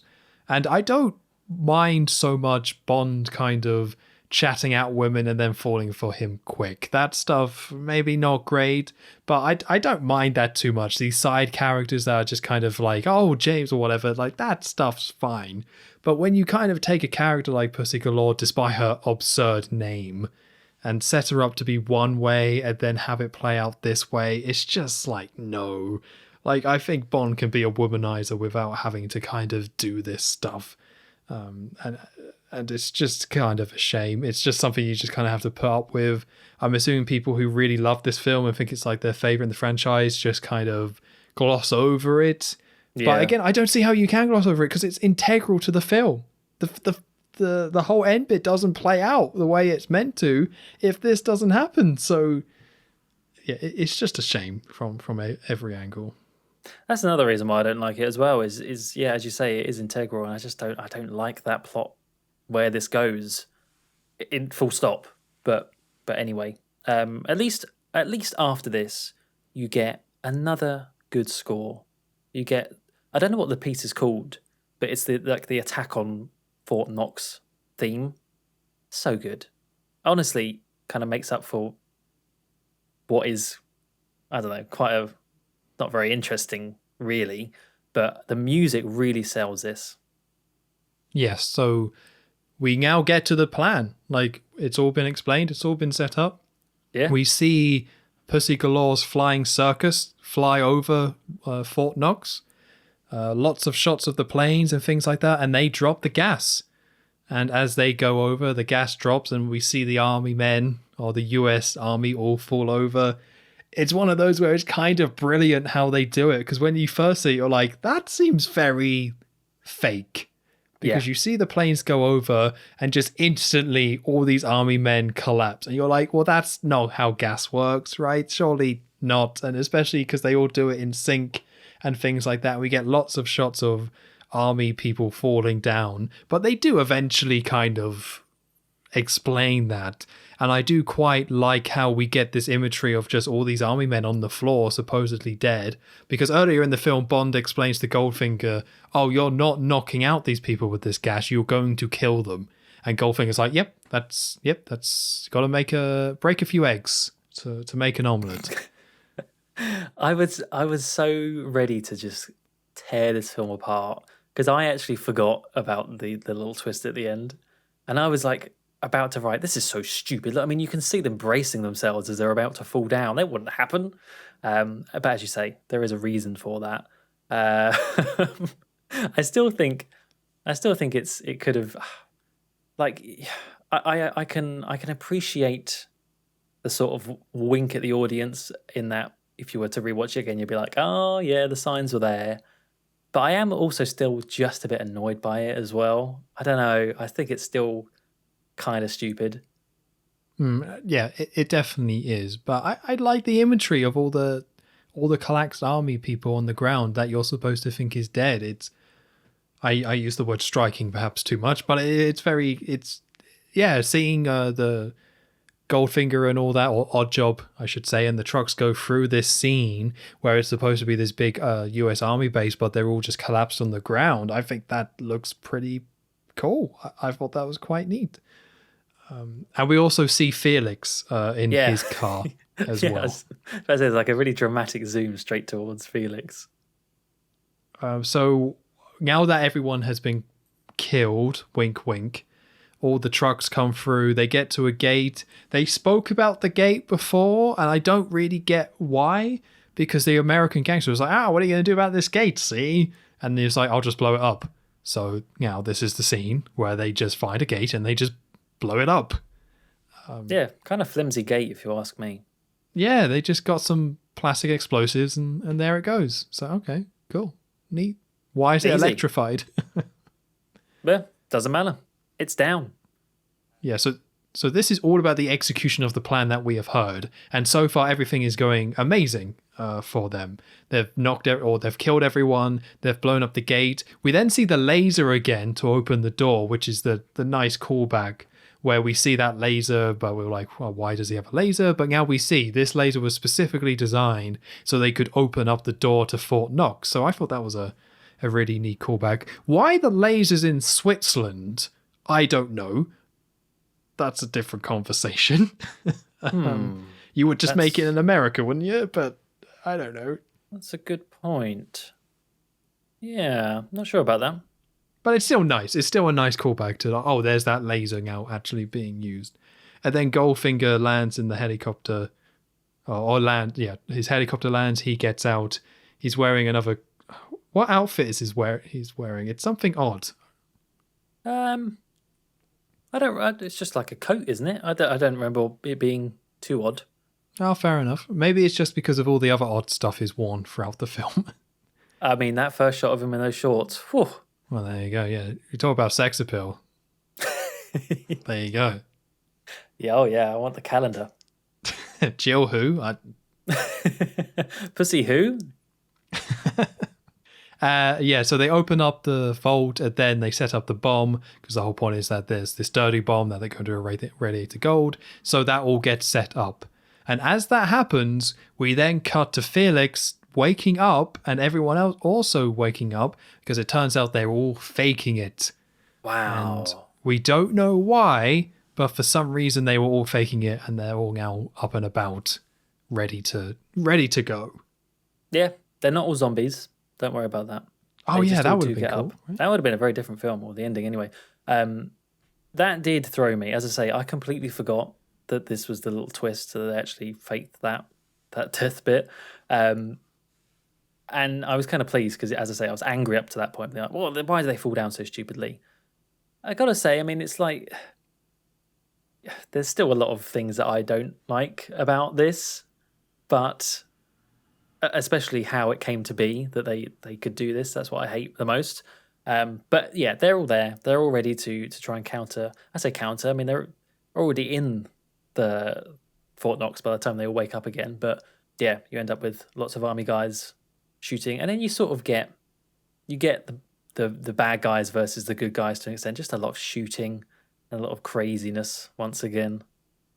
I enjoyed that part of it. So what is happening is that Bond has been there the whole time and they actually handcuff him to the bomb and put him in Fort Knox. But as you say, the US Army is now woken up and is now fighting. It is China, by the way, according to Wikipedia. Oh, it's China. Oh, okay. The Chinese army.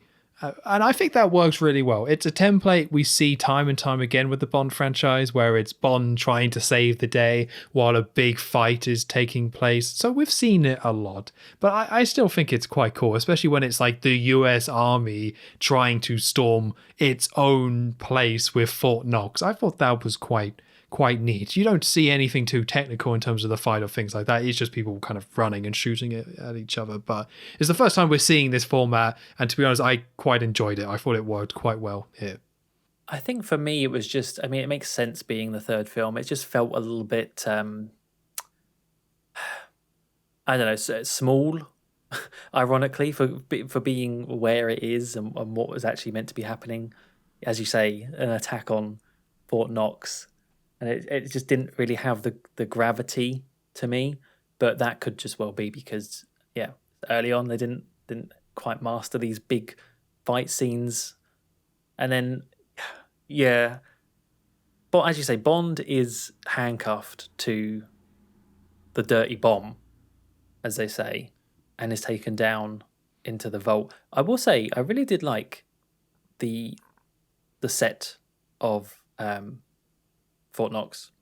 I'm pretty sure they didn't actually get to see what it looked like. I doubt that's actually what it looks like, but it's a really cool setting for the end of the film. You know, these big bars, big gold stacked up, really tall, all the stairs and everything. And obviously, when all the soldiers are eventually down there later on, it is kind of a cool. You get that.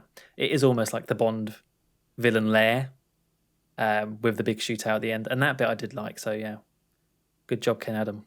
Yeah, inside the fold looks amazing. And we get another one of those zoom out large shots. So you really feel it when Bond is going down on that lift tied to Yeah. the bomb. Like it zooms out and it shows it all and it feels massive. And that is something this film does very well, having these rooms feel massive. And having this, it's the finale, it's Fort Knox. It's a really great feeling. It works really well. Yeah, definitely. And I really like playing. It really reminded me watching this the level in. I mean, the game was terrible, but 007 Legends, where it has the level where you play in Fort Knox, kind of cool. I liked being able to play it because they did a good job taking it from film to the game, and I just like seeing it on the film again. Yeah. So while this is all happening, we get a nice moment of Goldfinger because he shuts the vault to lock Oddjob, a random guy, and Bond in there. But while this is all going on, the fight between the US and the Chinese army, he then dresses as I think a US general, right? Yeah, he's got the little hat and everything. Yeah, he quickly switches out. He gets his golden gun out, which was always like, oh, the other man with the golden gun. I know this guy. Yeah.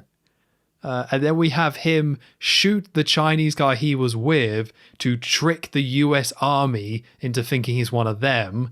And then he shoots them in the back. It's like the most cowardly, horrible way to escape out there. Just killing everyone. No loyalty. He's just going to get out of there. Yeah, it's about, 30 seconds on screen, but it really does. It's very telling of the character. So a great little touch. So late in the film, like by this point, you kind of think, what are they going to do with Goldfinger now? Like the plot's been foiled. Where is he going to go? How is he going to be caught? But they managed to sneak in these little bits still, which I think really helps. Yeah, it was very nice. So yeah, Goldfinger's trapped. Oddjob, some other guy. The other guy that was helping Goldfinger along the way the whole time. Don't even think he's named. And Bond in the vault. And very logically, that other guy tries to stop the bomb because he doesn't want to die, but Oddjob's having none of that. Throws him over the edge. Nothing's going to stop the plan. He's very loyal to Goldfinger. I'll give Oddjob that. Good employee.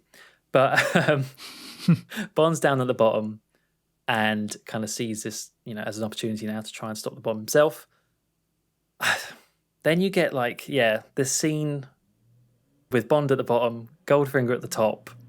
Goldfinger's kind of working out, Oddjob working out what Bond's trying to do. And so he really hurriedly, I think it's just the sound effects of the shoes just really made me laugh. Like this little tip tapping of the shoes coming down the stairs, trying to get to Bond in time. And then you've got this big bulky character doing it. But as I was watching, I was like, are you going to throw the hat? Throw the hat. If only you had something. True. Yeah, that's true. It's worth a punt, at least, right? Just give it a go. Please throw the hat. You have a weapon that you can throw and stop Bond. You don't need to be near him. Thank God he actually does throw the hat. I'm so glad that they did do that. Otherwise, I've been very annoyed, though he does miss. But anyway, yeah, he gets down, and this kind of leads into kind of the last proper fight scene of the film between Oddjob and Bond. And now I've read that other people really like this fight scene. I thought it was pretty bad. I think mainly coming from the fact, having just watched From Russia with Love, which had a very good fight scene, a very different sort of fight scene. Obviously, in that one, very rough, very close and messy in the train, in the train carriage. And this one, kind of the opposite in that it's very, very big open space. But to me, a lot more. I mean, they were both choreographed, but this one kind of clearly choreographed, like this, Oddjob does this, then Bond does this. I just thought it was a bit slow and I don't think there's any music. I think it's silent, which is fine. We kind of said that was a good thing about the previous in From Russia with Love, but I'm not a big fan of this fight scene. I don't know what you think. I generally agree. I think the setup is great where you have this bomb that's on a timer and you have the US and Chinese armies fighting outside and all this pressure and things like that. And, you've got all this build up to Oddjob being this great villain and being tough and things like that. I think all the elements were there where going into the fight, I've spoken about before about how some of these fights, half the battle is simply how they set these up. And I think they did a really good job of having them locked in together and in Fort Knox in such a great set as well. But the actual fight itself, they try to make use of the space, but they just end up throwing each other around. And there's a lot of, it's such a cliche at this point of just Bond hitting someone and them not reacting. And this was the first one of them to do it, so that's probably quite cool. But now that we've had other versions of it, it's just that's not particularly interesting. Bond has now, by this point, fought so many people like this, and Oddjob doesn't really bring that much to the table. And the way that this fight kind of has to play out is by Oddjob throwing his hat and then just missing twice, I want to say. Or does Bond throw it? No, Bond throws it the first time. No, he can't have thrown it the first time. No, so Oddjob throws it as he's coming down the steps. Yeah. And misses. Then... But does that hit the wire? Then Bond picks it up and throws it and misses? Then that hits the wire. Oh. Okay. There's some back and forth with the hat anyway. Yeah, you got a little bit of a scene where Bond gets the hat and they're just circling each other. And then I think it's Bond throws the hat in that moment, and then it hits some wires that come down.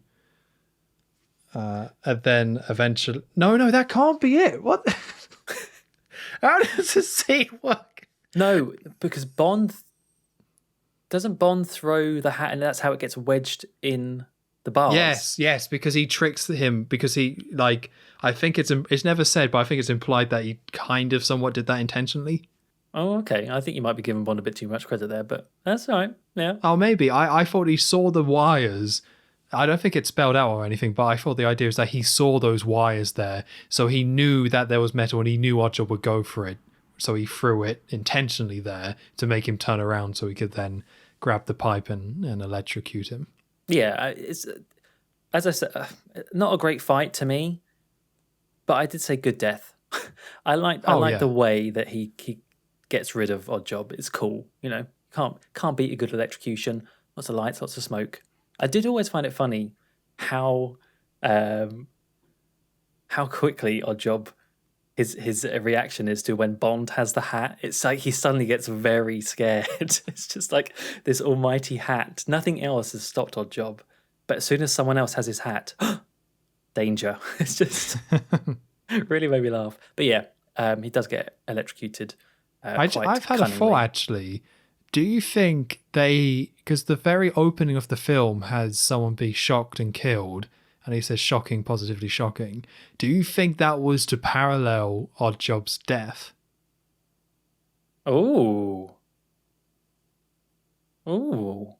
I can't say for sure, and I definitely didn't think about it when watching the film, so I guess in that terms it's a little bit of a failure even if they did.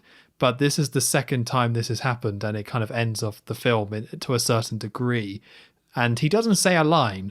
So I don't know if the audience was meant to, in their head, be like, shocking, positively shocking. I don't know if they were meant to do that. I would. How great would it have been if he actually just says the line again? It's well, no one else is here. No one else knows I said this before. I'm just going to say it again. He could say something like, I guess lightning does strike twice. You're something like that. I mean, he does have a pun later on when they ask what happened to Oddjob, and he says he blew a fuse. So yeah, it's no shocking though, is it? It's not the same, but he always has one in the bag, doesn't he? He always has one ready. Yeah, for sure. It's just, this scene is pretty kind of weak. It's Bond punching someone who's super strong. He throws his hat and just Bond slightly ducks, I think, and he misses. And as you say, it's a cool the way it kind of resolves and things like that. It's just, it feels a bit weak overall. Yeah, you kind of you'd want more of an ending with Bond versus Goldfinger, which we don't really get, unfortunately. And to have this instead and not be very good anyway is a bit of a downer on the end of the film. Yeah. So mixed bag with Oddjob, as we said earlier. I like Oddjob, but it's just a mixed bag when you actually watch this film. Very much so. I think for me, I've come away probably not really liking the character very much, but that's fine. He's dead now. Yeah. Shocking. So now that Oddjob is dead, and the US Army is actually winning their battle and getting to Fort Knox, we then have this scene of Bond trying to get into the Bond and trying to disable the bomb.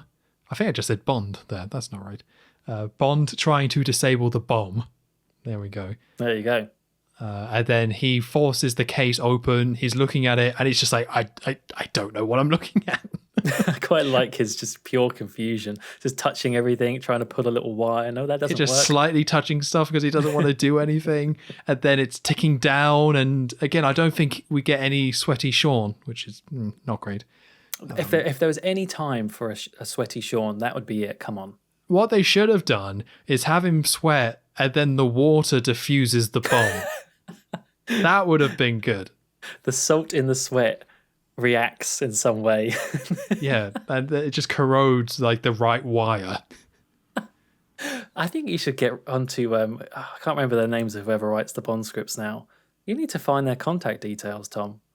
Yeah, there's still time. Oh, there's lots of time, let's be honest, until the next one. So then eventually it resolves because we see all the US Army guys come down, and then I'm assuming a bomb defusal specialist. They don't really mention him. He's just like a guy who looks like that, like a smart dude. Just he's got a hat. He's wearing a hat, so he's a smart guy. Mm-hmm. He just flips a switch, and that turns off the bomb, which lands on the iconic 007, which I always really appreciated. I think it's quite silly that it lands on 007 when 007 doesn't actually stop the bomb. Someone else did.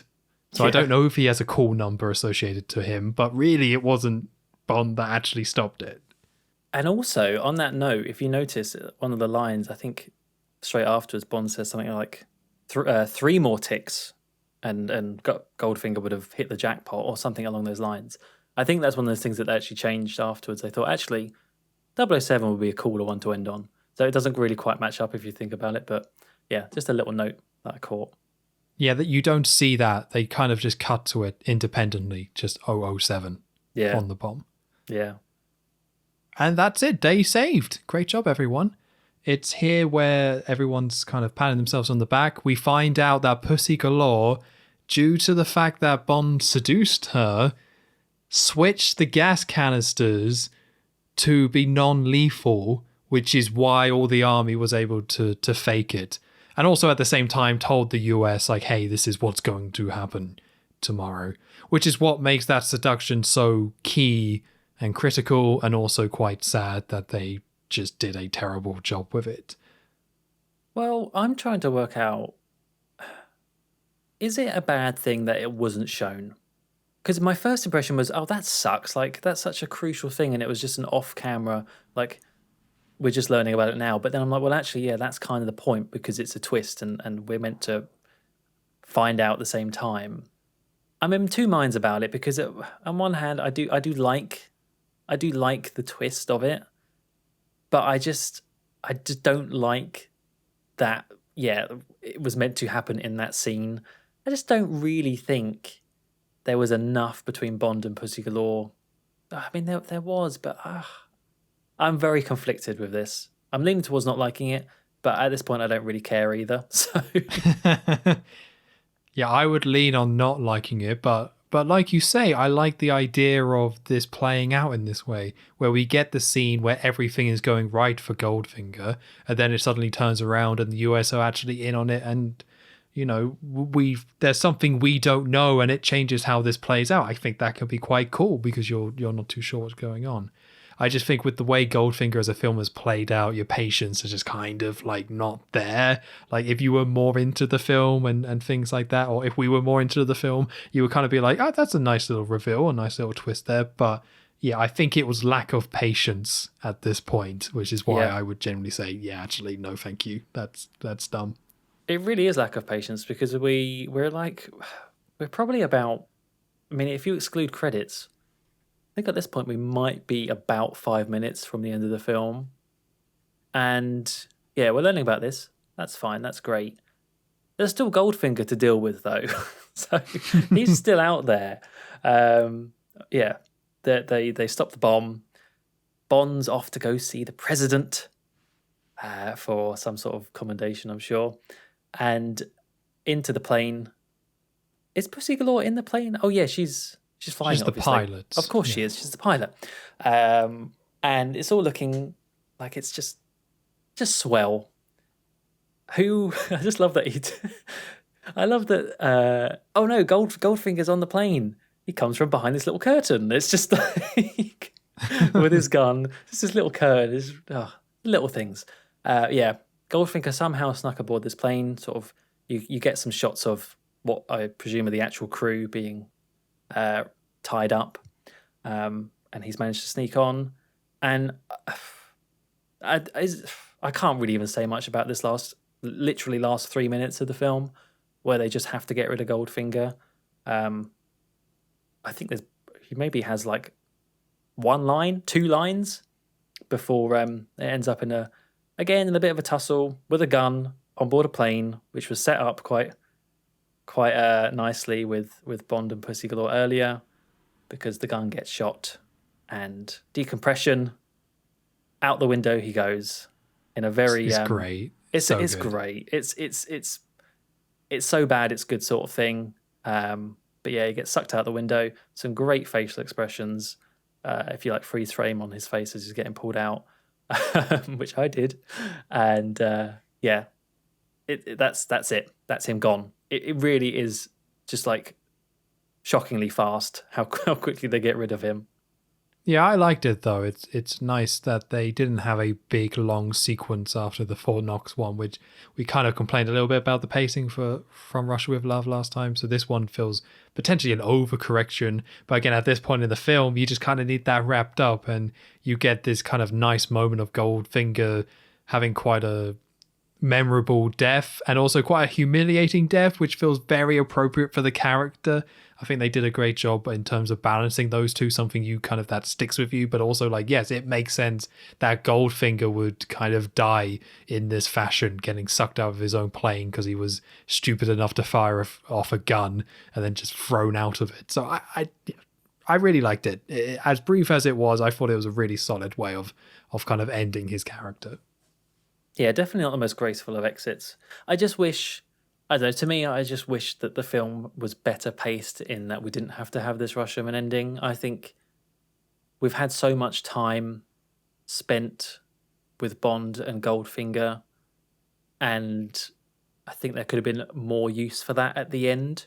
But, you know, we got credits to get to, and and yeah, I mean, I can't get over how quickly it is. It's minutes before the end of the credits, before the credits start and end of the film, but not before there's like one more actiony piece. You can really call it that, because the plane's been shot. It's decompressed and going in sort of a nosedive free fall, and yeah, Bond and Pussy Galore are at the controls trying to save it. It ends up with is it Felix that's looking at the screen, or someone, or just like the American Army or something looking? I think it's Felix, right? It would make sense. They're kind of got the plane on a tracker and they're seeing it nosedive, and then suddenly there's this little extra dot on the map shooting out of it. Yeah, and it turns out that they parachuted out, but or I don't know, jet seat, like what was it? But it was a parachute because he covers them with the parachute at the end. At the end, right? But again, it's another thing that's off screen. It just happens. I guess quite a complex shot to do, but just seeing it on a little screen like that, it's just another thing that's kind of a bit cheap and fast at the end. I didn't really like. Yeah. So, and that's basically it. The US Army is trying to find them. Bond and Pussy Galore are making out under a parachute. And it was like, this is no time to be rescued. And that's your lot. The credits roll. We don't get any, the end, or is it this time? We get the more traditional the end and James Bond will return in Thunderball. And we also get the Goldfinger theme playing again. They do hammer it home quite a lot, but I think it makes way more sense to... It was nice to hear it again. But I felt it was noteworthy that they didn't just play the James Bond theme, because I'm pretty sure that's what kind of happens later down the road. But instead we know, like, that focal theme, they were really pushing it big. So that's actually the last thing you hear over these credits. Yeah, I mean, I suppose when you've got a theme like that, they're gonna try and rinse it for as many times as they can. I like that, though. I think there is something to be said about having a theme reoccurring throughout the film. I always like it when they do that. And it just really cements... I don't know, it just makes it into a whole package, you know. It makes it very unified, and I like that. Yeah, it's something that other films do versions of, but it's something so iconic to Bond and so unique to Bond that, yeah, it's enjoyable when they do it. So, the question is, I think the ranking is actually now starting to get a bit interesting. Now that we're up to 3, you can actually rank them. So, Tom, I'm going to ask you, where would you put this on the current ranking? So this has been a difficult one. So I guess I'm going to try and summarize my thoughts on the film and then go from there. The things I really like, I think, are still really strong. There's a lot of stuff and a lot of scenes that do really work and I really enjoy. And as you say, with the music and things like that, the car is great. Some of these developments, the stuff that works before what still works. But Bond is characterized in a way that I think sinks the entire film, and the pacing just isn't there and has just kind of fallen off a cliff. I think I've gotten more annoyed about this film during this podcast than I did actually watching it, because I still came away positive about the film. I would not say I didn't enjoy my time. I wouldn't say I regret watching it. I enjoyed watching it, and I think the stuff that works still works well. I still like Goldfinger is like a classic villain. Oddjob is kind of a bit silly but fine. The Aston Martin's great, and yeah, like they lose certain elements from the other films, but they do replace it. And I definitely wouldn't call it the ultimate Bond film anymore, but it does tick all those boxes in terms of what people think of in terms of James Bond. So with that in mind, I would definitely say it's still... I would put From Russia with Love above it. I will keep From Russia with Love at number 1. And the question I'm not too sure is, would I put Goldfinger over Dr. No? Because it's so tough. Like, Goldfinger has higher highs but lower lows, where Dr. No is just kind of more in the middle with some highs and some lows. And I'm not too sure what I prefer. Like, I like the laser scene more than anything in Dr. No, but the Pussy Galore scene is worse than anything in Dr. No. You got to make up your mind, Tom. That's the whole point of this podcast. So I want to also ask, can we change our minds about rankings down the line? Oh, yeah. Oh, 100%. Oh, okay. So I think in terms of how I feel after finishing this episode, I'm going to put it at number 3, below Dr. No. Yeah. Because mostly the pacing. Like, it's just the pacing. Like, when I got to the end of Dr. No, I was like, yeah, that was good. Yeah, I enjoyed that. And it's fast-paced, and that makes it enjoyable. But this film is just slower. And it's fast-paced at the end, which I think gives you a more satisfying feeling. But it's kind of not enough. And talking about it today with you has just made me quite angry at certain elements. And I think for that reason, I'm pulling it at number 3. Yeah. Do you know what? I'm actually quite surprised by that. I really am. I did not think you'd put it at 3. It's tricky. It is tricky. And it's why I asked about which, can we kind of rearrange these as we go and things like that. But for me, it's tough. I could put it at number 2 and generally be happy with that. I wouldn't be that annoyed if I did say number 2, but being pushed and having to make a decision, damn me and this idea. I'm going to have to go 3. I don't think I can put Goldfinger above Dr. No. I came away more positive from Dr. No. Even though, again, as much as we complained about Goldfinger, I still enjoyed it. So, it's difficult. It's a difficult one. You see, for me, I can't say the same. I'm glad that I watched it for this podcast and to remind myself and to kind of re-gauge my opinion on it. But I can't say that I ended the film enjoying it. I don't think I enjoyed it. And I think for me, it's a lot clearer of a decision. Like, this is definitely number 3 at the moment. I think, obviously, From Russia with Love is still up there, despite the ending, which I didn't love. But I think this is worse than Doctor No, without a doubt. And I do feel a bit, as I said at the start of this podcast, I do feel a bit vindicated, because I did think, like, this is meant to be the Bond film, the Bond of the Bond films. It has everything in it. People always talk about this. Why don't I like it? There must be something I'm missing. I watched it again, and I don't think there is. I actually just think I don't like it, and I think there's the things I don't like are kind of all there in front of me. I don't really like the car chases, the focus on all the cars in the first half, the gadgets with the DB5.